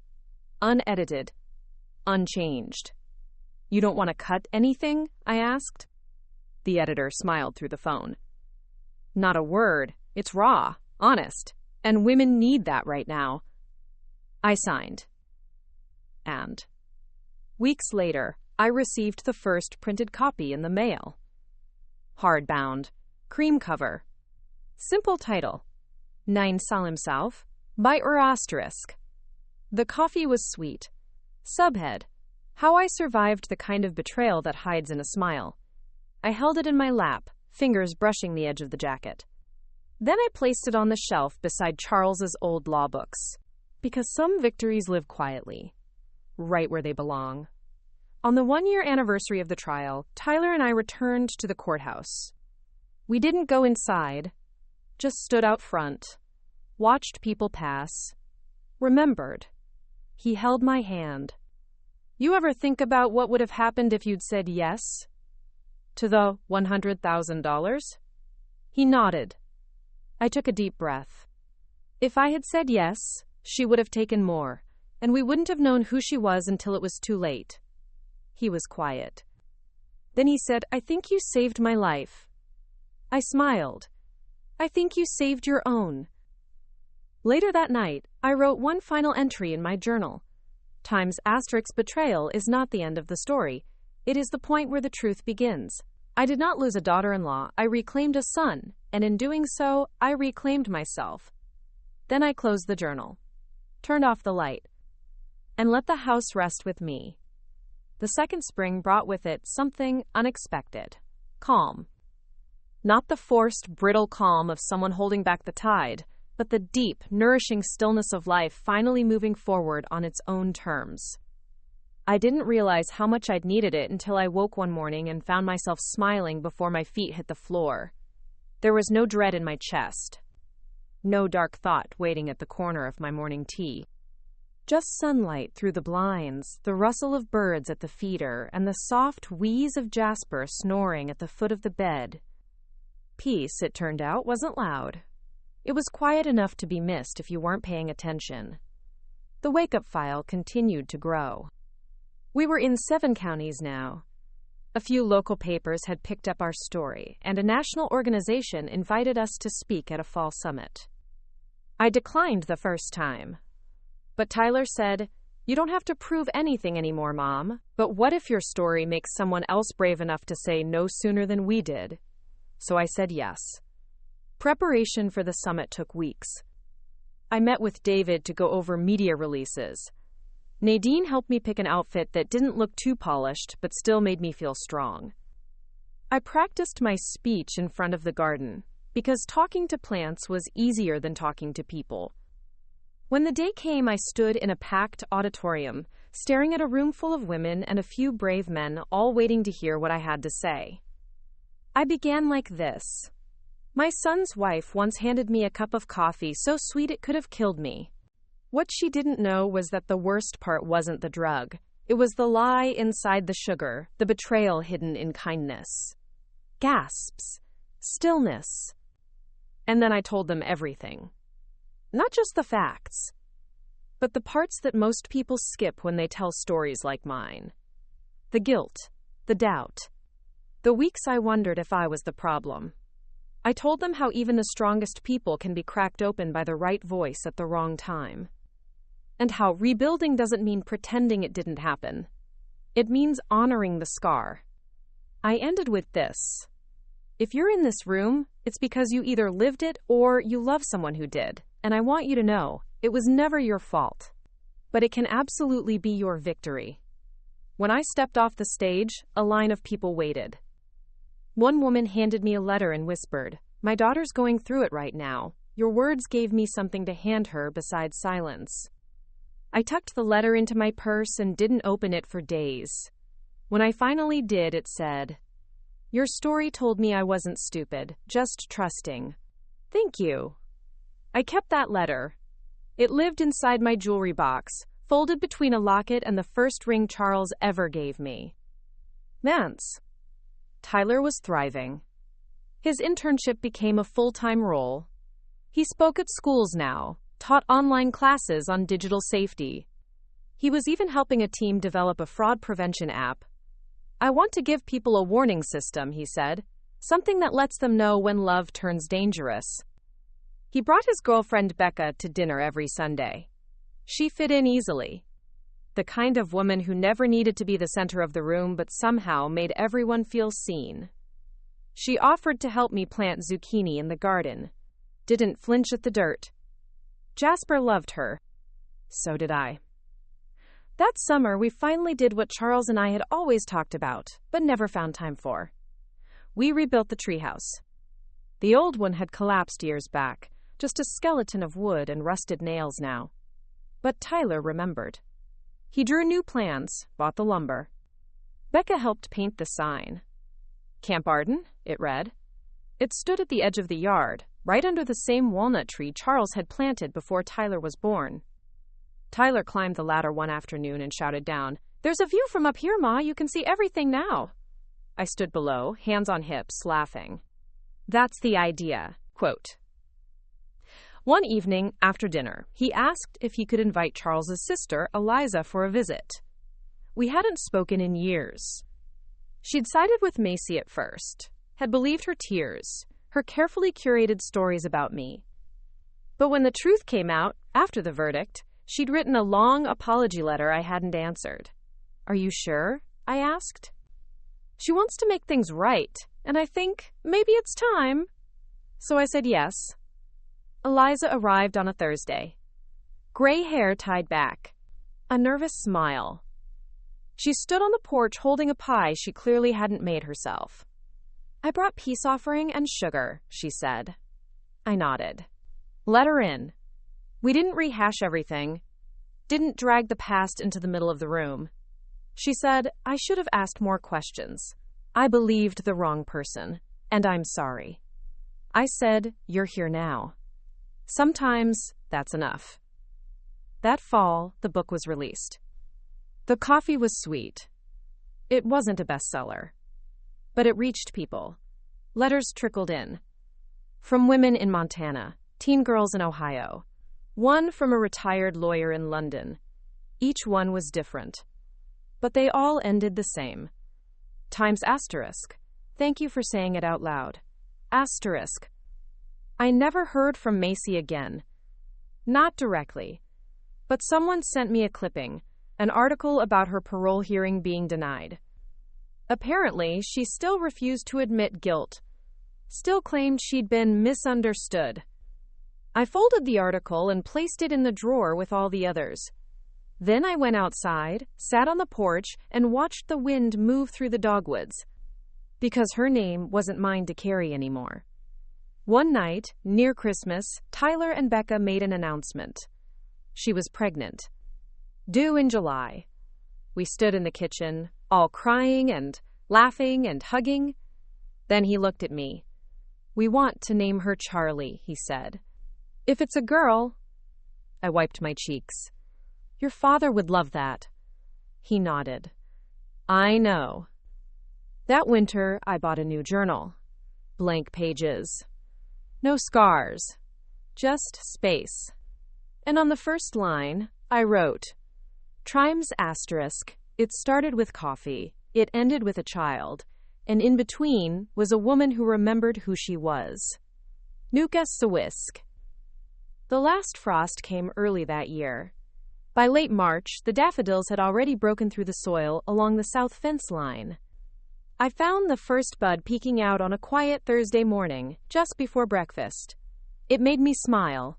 A small, silent triumph from the earth itself. I stood there for a while, boots in mud, watching it sway in the breeze. A year ago, I wouldn't have noticed it. A year ago, I wouldn't have stopped long enough to. But now I understood the power of what grows quietly. Becca's pregnancy progressed beautifully.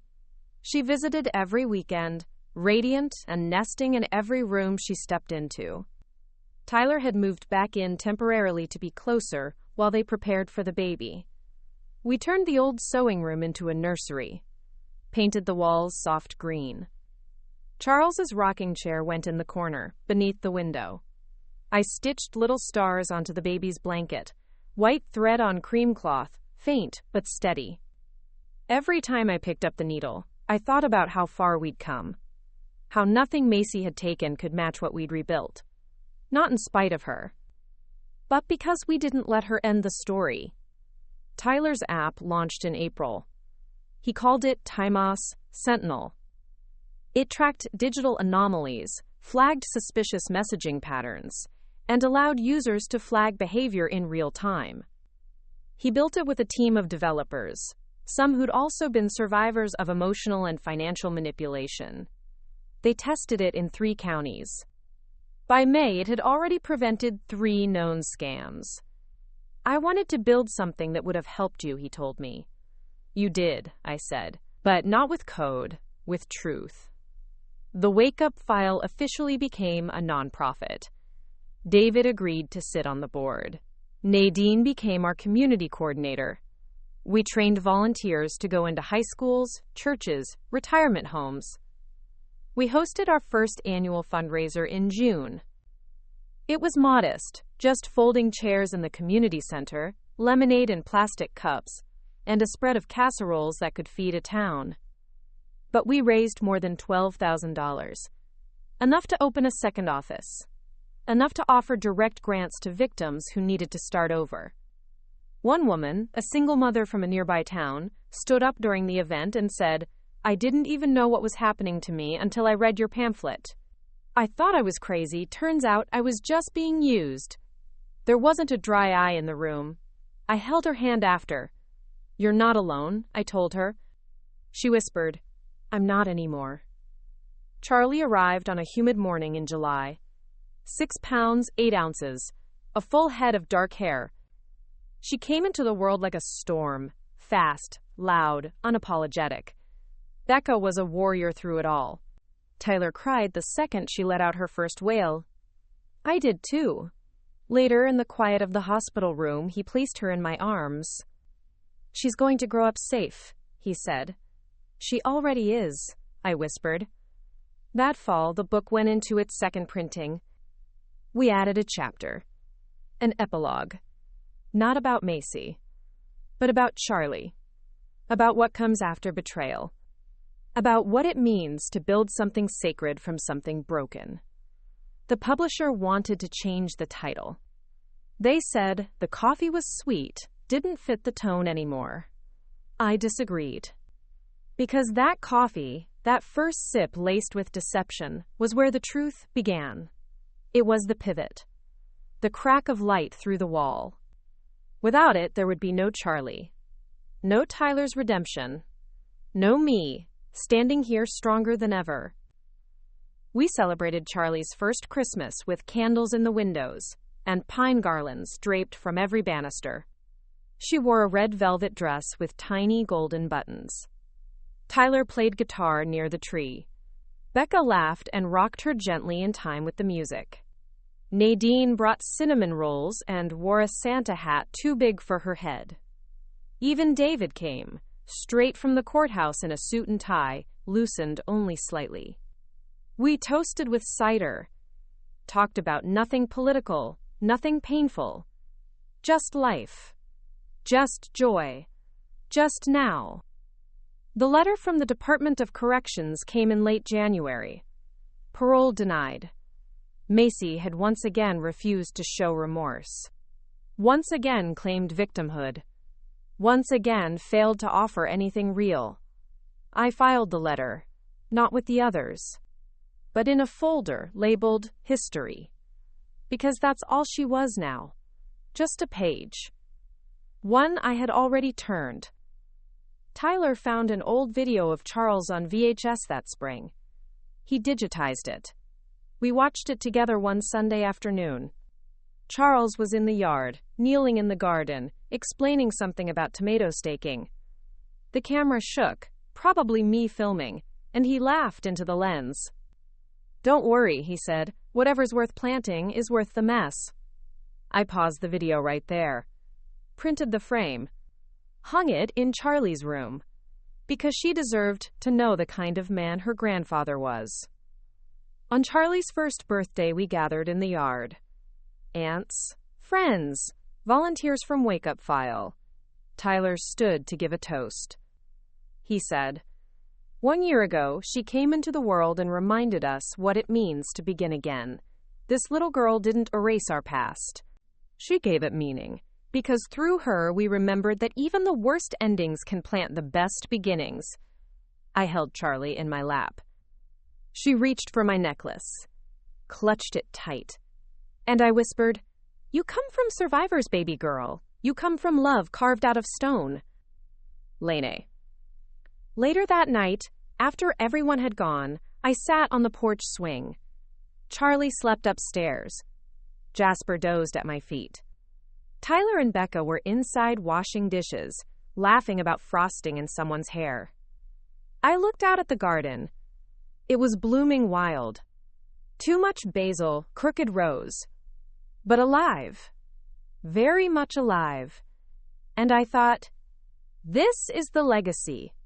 Not the money. Not the book. Not even the organization. But the laughter. The roots. The family we saved. And the one we built. Next to me sat my journal. One final page. I wrote, Times asterisk.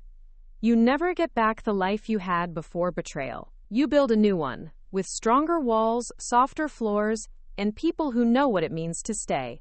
This is that life, and it is mine. Then I closed the book and started another. 2 more great stories are next.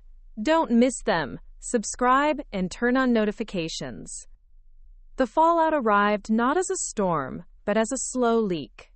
After Natalie vanished from the online sphere, other voices picked up the thread. Internet conspiracy pages. Comment sections. One even claimed Wake Up File was an offshore shell company tied to political figures. They're not attacking you anymore, David told me one afternoon, eyes scanning his tablet. They're attacking the idea of what you represent. I stirred my tea. Then they'll lose, I said simply. Because you can smear a name, but you can't silence a movement. AX. Becca returned to work part-time in October. Charlie started daycare twice a week. Tyler adjusted his hours to pick her up. The first week, she came home with glitter in her hair and a crayon masterpiece titled My Family. We all cried. Even Jasper wagged extra hard that night. Learns. The Wake Up File began getting emails from overseas. Ireland, Brazil, South Korea. Women asking if they could replicate the model. Asking for resources. Asking if they were allowed to translate the book. We said yes. To all of it. Because truth isn't local. And neither is healing. In late November, a documentary team reached out. They wanted to film a limited series about financial abuse, about how subtle it can be, how smart people get ensnared, and how recovery isn't just about money. They asked if I'd participate. I said no, at first. But Tyler asked, what if there's another woman right now, sipping that coffee, still thinking she's just tired? So I agreed. Filming began in December. The crew was gentle, respectful. They didn't ask me to reenact anything. They filmed me walking Charlie through the garden, now empty for winter. They asked, what saved you? I answered, realizing that survival isn't about strength. It's about truth. You don't have to be brave to survive. You just have to believe what you're living. The episode aired in February. Emails flooded in. One caught me. Sastariski, I watched your story with my hand over my mouth. My sister's in it right now. I thought she was dramatic. I thought you were too.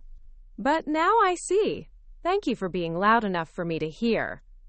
Asterisk, Nausterstresk. I printed that one.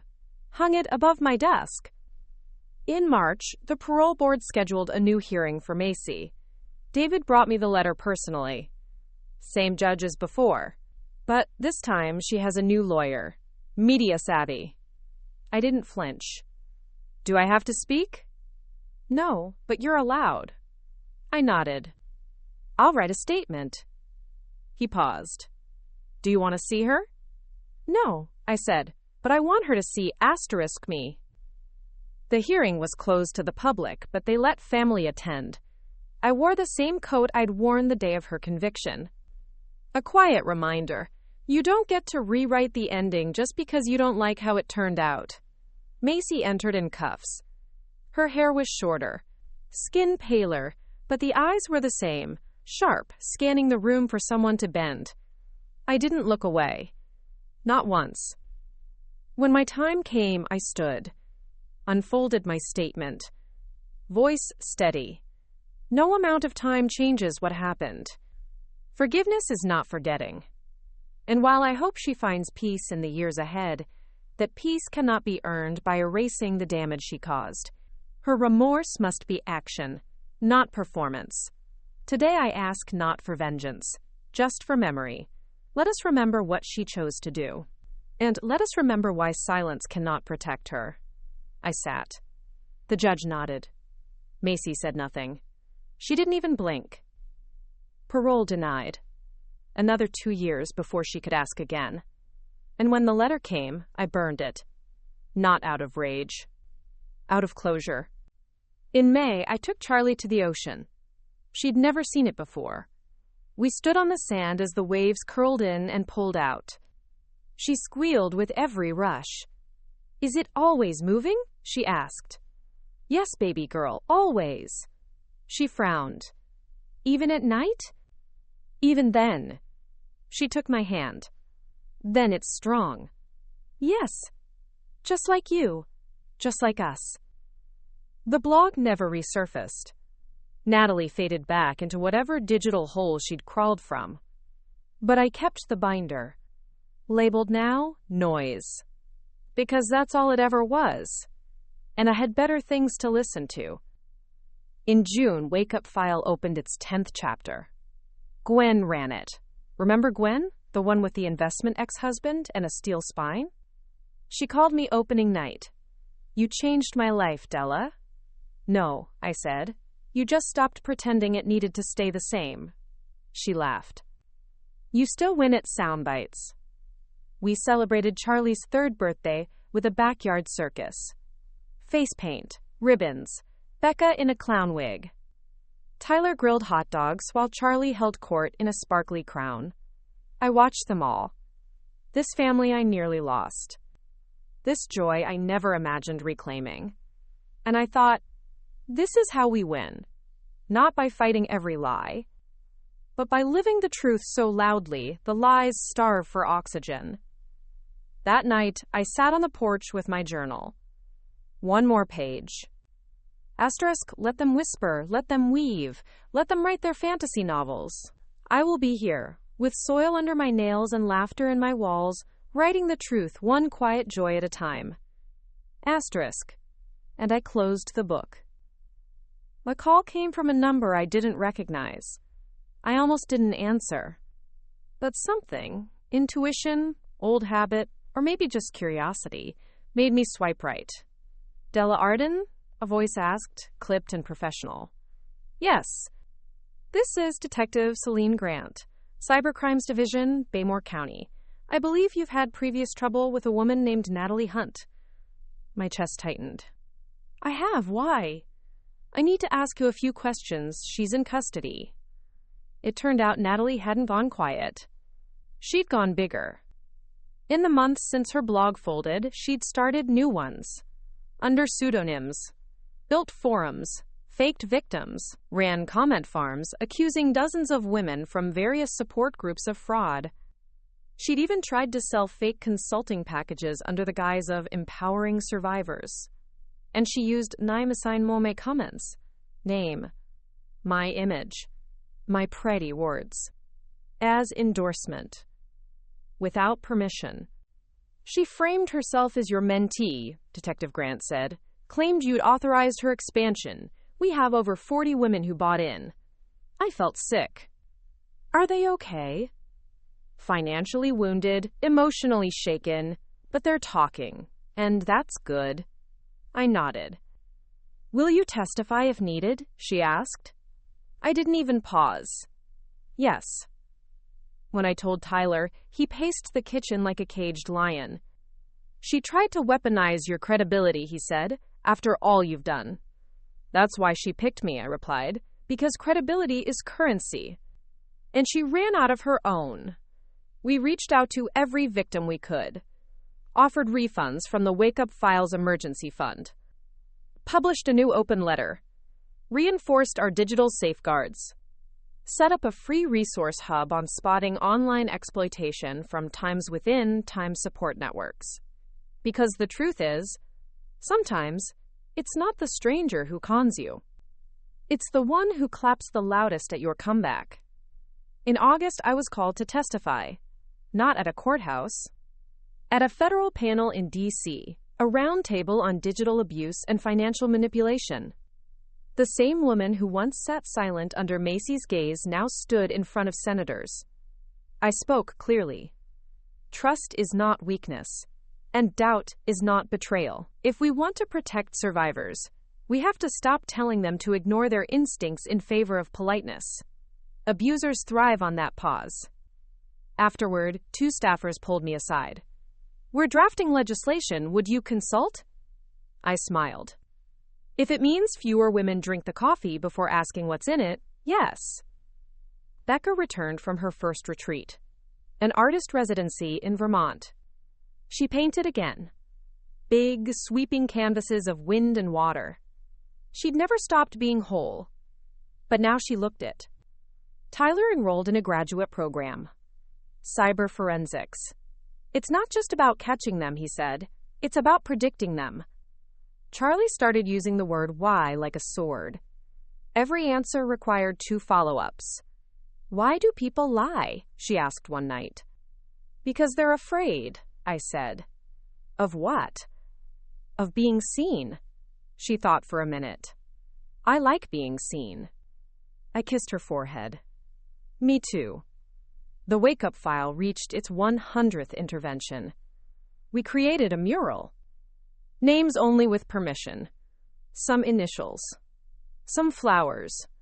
1 blank space in the center. For the ones who weren't ready yet. Or never would be. Because their silence mattered too. David announced his retirement. Said he was moving to the mountains. Wanted to write fiction. I've spent my life defending the facts, he said. I want to explore what could be. We gave him a scrapbook. He cried. Nadine took over as executive director. She led like a storm, decisive, clear, heart first. The transition wasn't smooth, but it was right. That winter, I found an old box in the attic. Letters. Charles's handwriting. One, dated 2 months before he passed, read, Asterisk. If anything ever happens to me, remember, what we built was never meant to be perfect, just honest. Keep it honest, Del, and it'll keep you whole. Asterisk. I cried in the attic. Let Jasper nudge his head into my lap. Then I came downstairs and added the letter to my journal. Because the story wasn't just mine. It was ours. Still is. Spring came early again. Daffodils bloomed before I expected. Charlie ran through the yard chasing bees with a wooden spoon. I watched from the porch. Becca painted in the sun. Tyler rebuilt the chicken coop. The radio played something old. And I thought, you can survive the worst day of your life. You can survive what follows. But the real victory? It's waking up one morning and realizing you're no longer surviving. You're just living. And that's what I was doing. Living. Unapologetically. Unshakably. Loudly. The news broke just before sunrise. Not from a court filing. Not from a blog. But from Charlie's preschool teacher. I was sipping coffee on the porch when my phone buzzed. Miss Alana's message simply read, Chauncey Times, asterisk, saw this and thought you should know, asterisk. Attached was a screenshot of a social media post from an account named Times at Legacies Unveiled. Headline, Times asterisk, new lawsuit alleges wake-up file fraudulently solicited funds, asterisk. My stomach flipped. Not fear, but fury. Because I knew the timing wasn't a coincidence. The post had gone viral overnight. Thousands of shares. Comment threads ablaze. And the lawsuit was real. Filed in district court by a woman named Shayla Knox, a name I didn't recognize. Her claim? That wake-up file had used her story, her likeness, and her trauma without consent for promotional material. She demanded $2.5 million in damages. Nadine was already on a call when I walked into the office. We're pulling every file, she mouthed, pressing her hand to her chest. David came in, though technically retired. This isn't random, he said. This is strategic. Another Natalie move? I asked. He shook his head. No, this one's cleaner, smarter. Feels like a hired gun. Tyler showed up 10 minutes later, pale but resolute. Do we even know who Shayla is? Not yet. But I had a hunch we would soon. 3 hours later, I got a call. Blocked number. A voice distorted by software. You should have stayed quiet, Della. People like you always overplay your hand. Then, silence. And I knew. This wasn't about Shayla. This was about asterisk erasing, dial, wake-up file. By nightfall, reporters were calling. Requests for comment. Some polite. Most not. We issued a statement. We take all allegations seriously and are conducting a full review. Wake-up file exists to empower, not exploit. Truth will prevail. It wasn't enough. Nothing ever is when the narrative is being rewritten in real time. But I refused to flinch. I'd been here before. Only now I had an army beside me. Tyler found Shayla's name buried in an old intake list. She'd attended one workshop 5 years ago. Spoke briefly with a peer mentor, never applied for aid, never gave permission for anything. We'd never used her name, never featured her, never even mentioned her. But she'd posted in a private forum once, expressing gratitude. And somehow, that post had been screenshotted. And now, it was evidence. David met with our attorney. You're not just being sued, he said. You're being used as a test case. For what? For dismantling nonprofits that fight abusers. We filed a counter motion. Submitted every intake form. Showed logs. Reached out to Shayla. Asked for a meeting. She agreed. We met in a neutral office. Just me, Nadine, David, and Shayla. She was younger than I expected. Nervous. Eyes darting. She didn't look angry. She looked scared. And that's when I knew. Who's backing you? I asked. She blinked. Excuse me? You filed a $2.5 million lawsuit. Someone put you up to it. Who promised what? Her hands shook. I thought you'd hate me. I sat forward. No, I hate that someone used you. Her eyes filled.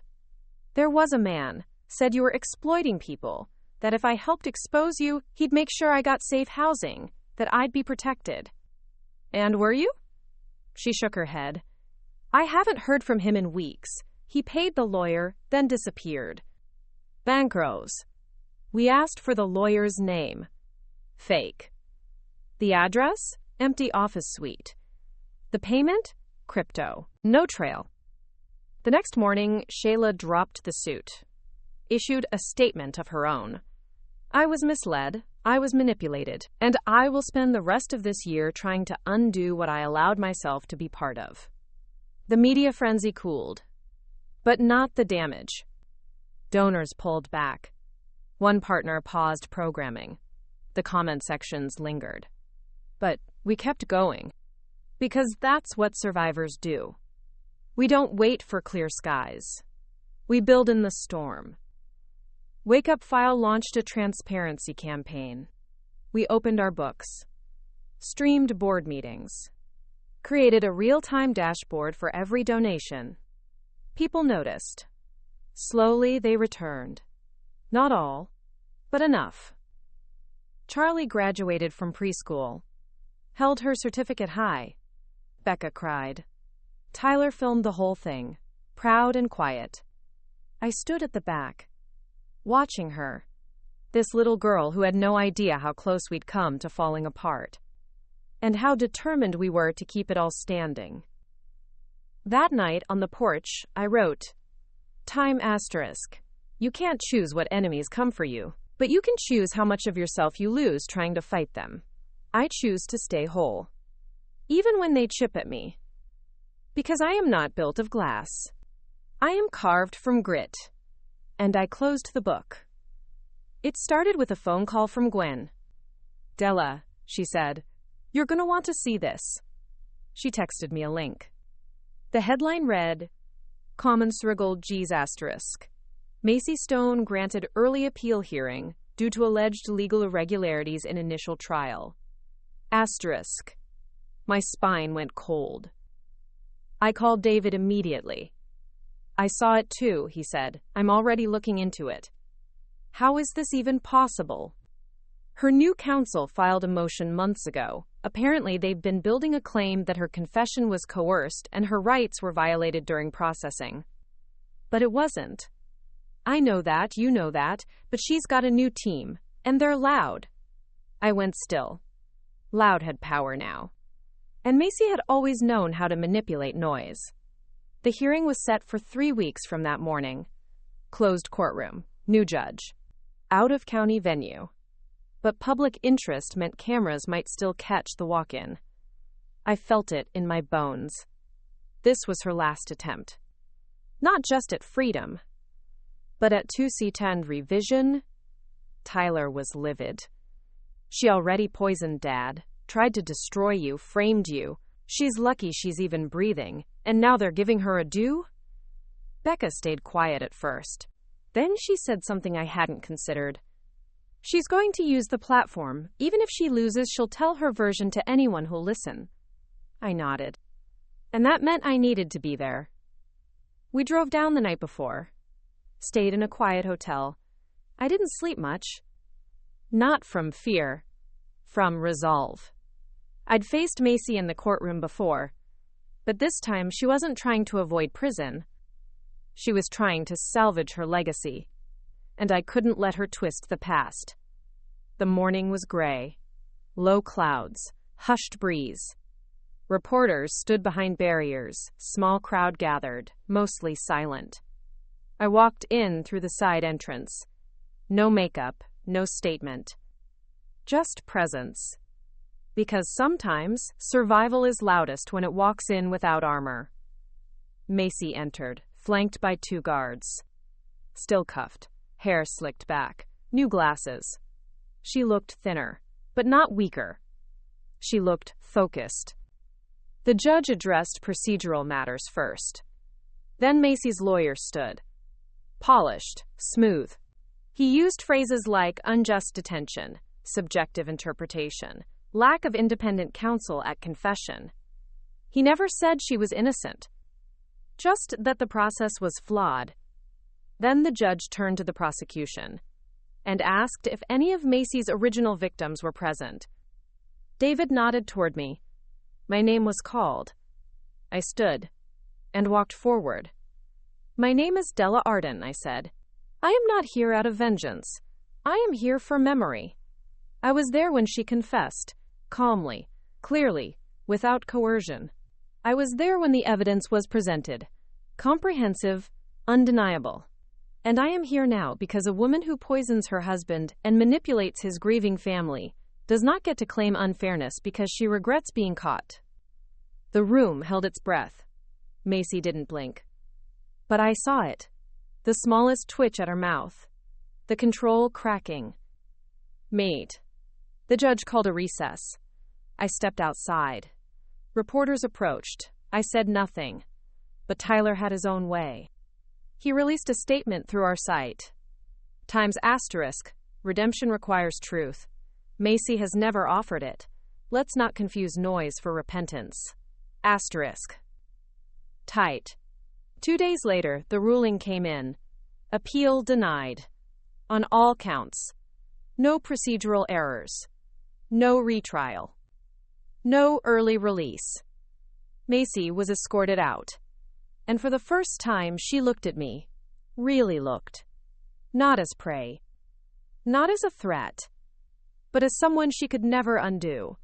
And that was victory enough. We drove home in silence. But it wasn't heavy. It was full. Final. Wake Up File hosted a community vigil that weekend. Candles. Stories. Names spoken aloud. Not just the survivors, but those we lost. The ones who never made it out. The ones who whispered instead of shouted. We honored them all. Because this wasn't just my fight. It never had been. Afterward, Gwen hugged me. You did it, Della. I shook my head. No, we did it, and we're not done. On Sunday, I gardened with Charlie. She asked if flowers knew how to grow, or if they just guessed. I said both.